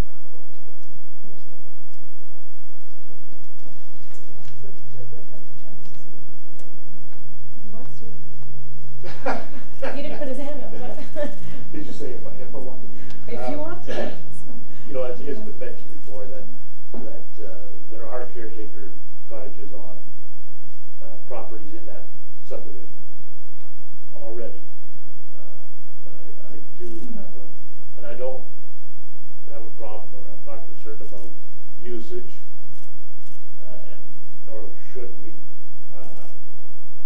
But I do have, how big is this place? The creative cabinet? Yes. So the maximum can be is 750 square feet and 20 feet high. So smaller than a garage. And they're going to use the same driveway. Correct.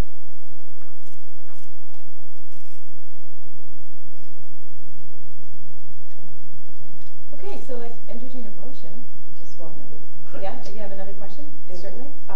The foliage that's along the roadway, would that be intact? Is there any way to ensure that that's intact, or are we looking at full exposure? From what I understand, the applicant is wishing to maintain the privacy of the atoms, and especially from this corner here. Okay. I don't believe it would be visible from this property, and obviously quite a ways away from that one. So, we can't, in variance, I can't ask them not to cut down trees, and we don't have a tree bylaw. I just have to go on. That's in the report. Councillor Anderson, would you like to make a motion? I'll move the recommendation. Thank you. Is there a seconder?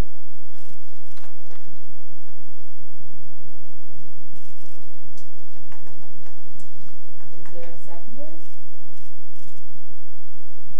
I'll second it. Thank you, Councillor Greig. All right, discussion on the motion. You ready to vote? I'll call the question. All those in favor? Opposed? Councillor McMaster? No. All right, the motion fails. Thank you very much, everybody. We'll move on. And the dogs are upset. Councillor McMaster. Mute. Councillor McMaster. Councillor McMaster, do you have a mute button? No. If you hear the dog. We can hear the dogs. Star 6. There you go. Okay. Thank you. All right, so moving on, we have development variance permit 0414. And Aaron, you're going to lead us off in this discussion too? Thank you.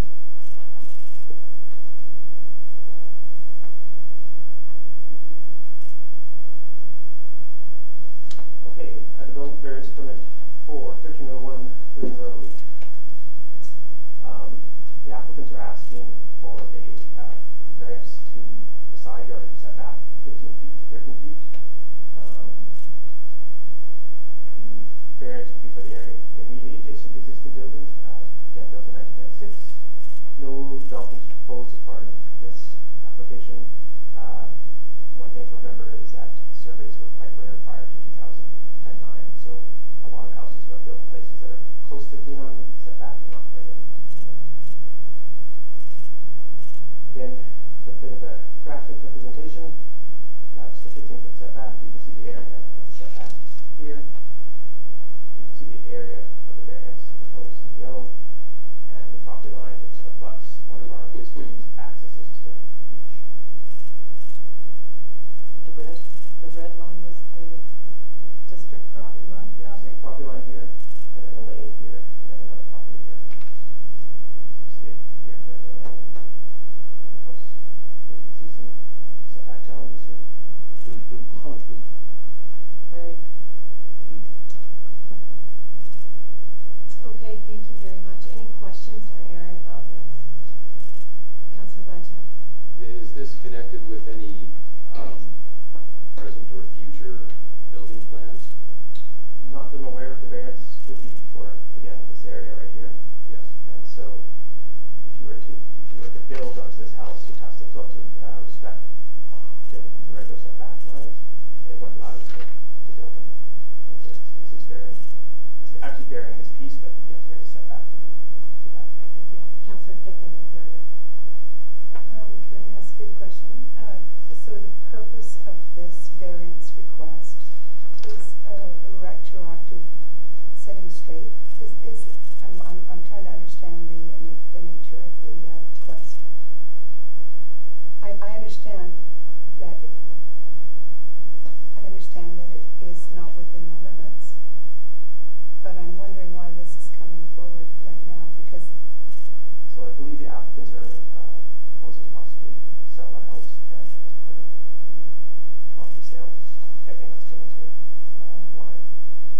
similarly a couple years ago with McNam's on the way they were too close on the side, but then other ones chasing a couple of years ago. So it's, again, places that didn't have surveys. Yeah, I'm aware of a number of properties across Tofino that have this issue where it's just a foot or two, and as Aaron said, it's a lack of surveys in the past, and so owners find themselves in a situation where to become conforming, they have to apply for variance in order to have that registered and go ahead with any sale that might be proposed. So, Councillor Perry? My question was exactly the same as how did it come to our attention, Yeah. but let's thank you. This won't be the last time this kind of thing comes forward to us, and I think it's good for, it's great to see that kind of proactivity too as well, when you take care of these things. So. Okay, any other questions for Aaron? Would you like to make a motion, Councillor Thicke? Since this is a very different request than the previous one, I would like to move the recommendation.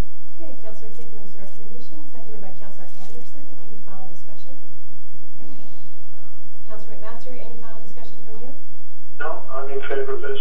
Thank you. I'll call the question then. All those in favor? Thank you. Councillor McMaster, your vote? Yes. Thank you. Motion is carried. All right. Last item of business on our regular open meeting agenda here is the Tonquin Trail Committee, and we have some minutes from the Trail Committee meeting held November 6th. Yes, can I move adoption? Thank you. Speak to it? Yes, certainly. So Councillor Thicke moves adoption of the minutes. Is there a seconder? Thank you, Councillor Anderson. And the recommendation we will be dealing with separately. So did you have any comment from the minutes? There's only one resolution from the committee, and this the discussion that preceded this was due to the fact that still after several years we have been unsuccessful in gaining an MOU or any kind of an agreement with Tolokwe that would allow the District of Tofino to cross DL 11120 from where the terminus of the trail is now at the third beach to Middle Beach. So the committee began to brainstorm this idea of what else can we do. And it came about in the discussions, as you may have read, that there was an idea put forward. Well, what about the concept of a circular trail that would go from the end of the Tonquin connector on land that the district currently owns and came, I'm sorry we don't have a diagram in the minutes, but if you can imagine industrial way trailhead and coming along a district line towards Middle Beach and creating a circle with the current trail that goes to Third Beach. So instead of using the money set aside for the trail to go over to Middle Beach, which has been our goal for several years, what about the notion of making a circular trail that would go all on district property between the terminus of the trail presently and the trailhead of the Tonquin connector on industrial. And the resolution that came about was to ask staff to do some preliminary investigation as to the possibility for this. Just a preliminary investigation. What is the distance? What might be an estimated cost? Is it within the realm of feasibility? That was the question that we asked, and that was the question we wanted to come forward to council for your consideration. Thank you. So we have a motion on the floor to receive the minutes. I suggest that we take care of that, and then we get into that recommendation that Councillor Thicke just gave us a good explanation of. Thank you. So any questions about the minutes other than what we just heard? Councillor Blanchett? I do have one question regarding an item in the minutes. Certainly. A formal letter from Mayor Osborne was sent to the Tolokwe on September 16th, and I wonder if any response has been received from that. We've had verbal response, and so what we're awaiting is written consent, basically. The District of Tofino can't move forward, even though I think everything is in play. We're just waiting for that final written response and working on it.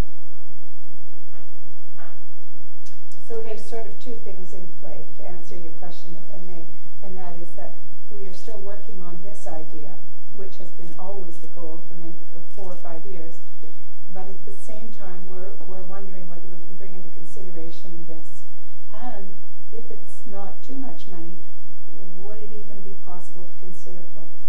So these are the ideas that we want you to consider for the committee. We're just at a it's a very big stalemate, and we'd like to try, can we do this? Can we do this? What can we do? Because we see, as we put the map up on the board, wow, this is amazing. Like, there's a circular trail here, which would be about 5 kilometers, and it would be an amazing trail for locals and for residents, for exercise, for cultural history, interpretation, all of those things too. So that's what it is. Any other questions on the minutes? Okay, I'll call the question. All those in favor of receiving the minutes? Thank you. Councillor McMaster? Yes. Thank you. The motion is carried. So the recommendation that's come forward from the committee to council is that staff be directed to do a preliminary investigation, as Councillor Thicke has just explained, into a trail from Industrial Way to Middle Beach, Third Beach. I'll move the recommendation. Thank you, Councillor Burt. Seconder, Councillor Anderson. Any discussion on this motion? Okay, I'll call the question, and all those in favor? Thank you. Councillor McMaster? Yes. Thank you. The motion is carried. Great, so this brings us to the point in the meeting where the public are invited to ask questions of any of the matters that we discussed today. You don't have to. Yes, now you have a question? Regarding Gibson Street, need of a sidewalk for children to go to school. I would like to say that I'm glad to see that staff has been instructed to look into pedestrian improvements to that road. I've brought forward to you several times the dangerous pedestrian situation on 2nd and 3rd Street, where pedestrians and children are still at risk having to walk in the middle of the road. When will Mayor, Council and staff stop ignoring these dangerous traffic situations on 2nd and 3rd and start taking action before it's too late? Thank you for your question, and I would invite you to write a letter directly to Mayor and Council so we could put it as part of the public record and openly discuss it in the meeting, just as we did with Ms. Streetly's letter today, and take care of that. Right. I've talked to staff through the years. I've stood here in front of you, I talked to you, but now you ask me to write a letter. Like, it's just common sense when you go and look out there to just start taking actions, right? We're spending millions here to put sidewalks in and whatnot, but still pedestrians need to walk on the street here. That's why I'm asking, like, it's not the first time I'm bringing it forward. Like, when will you take action? Now I need to start writing a letter again. I find that it's a little useless, to be honest with you. Okay, thank you. So when an accident will occur due to lack of district action, I will provide the victims the proof of each time that I brought this forward to the district of Tofino, because it is just ridiculous. Like, you can sit here and ignore me each time when I bring it forward. Like, it's just time to do something about it. It's common sense. Well. Any other questions? Okay. I'll ask the councillor, please make a motion to the camera and read it out. I move that meeting be closed to the public pursuant to section 90, sub 1, paragraph A, C, and E of the community charter to discuss the matters relating to the personnel information or personal information of individuals being considered for committee appointment, employee relations, the acquisition, disposition, or expropriation of land or improvements. Thank you, Councillor Flanagan. Is there a second? Councillor Blanchette. Calls question in. All those in favor? Thank you. Councillor McMaster? Yes. Thank you. Motion is carried. And I'll just move a 3-minute recess, please. Seconder? Thank you. All in favor? Thank you. Motion is carried.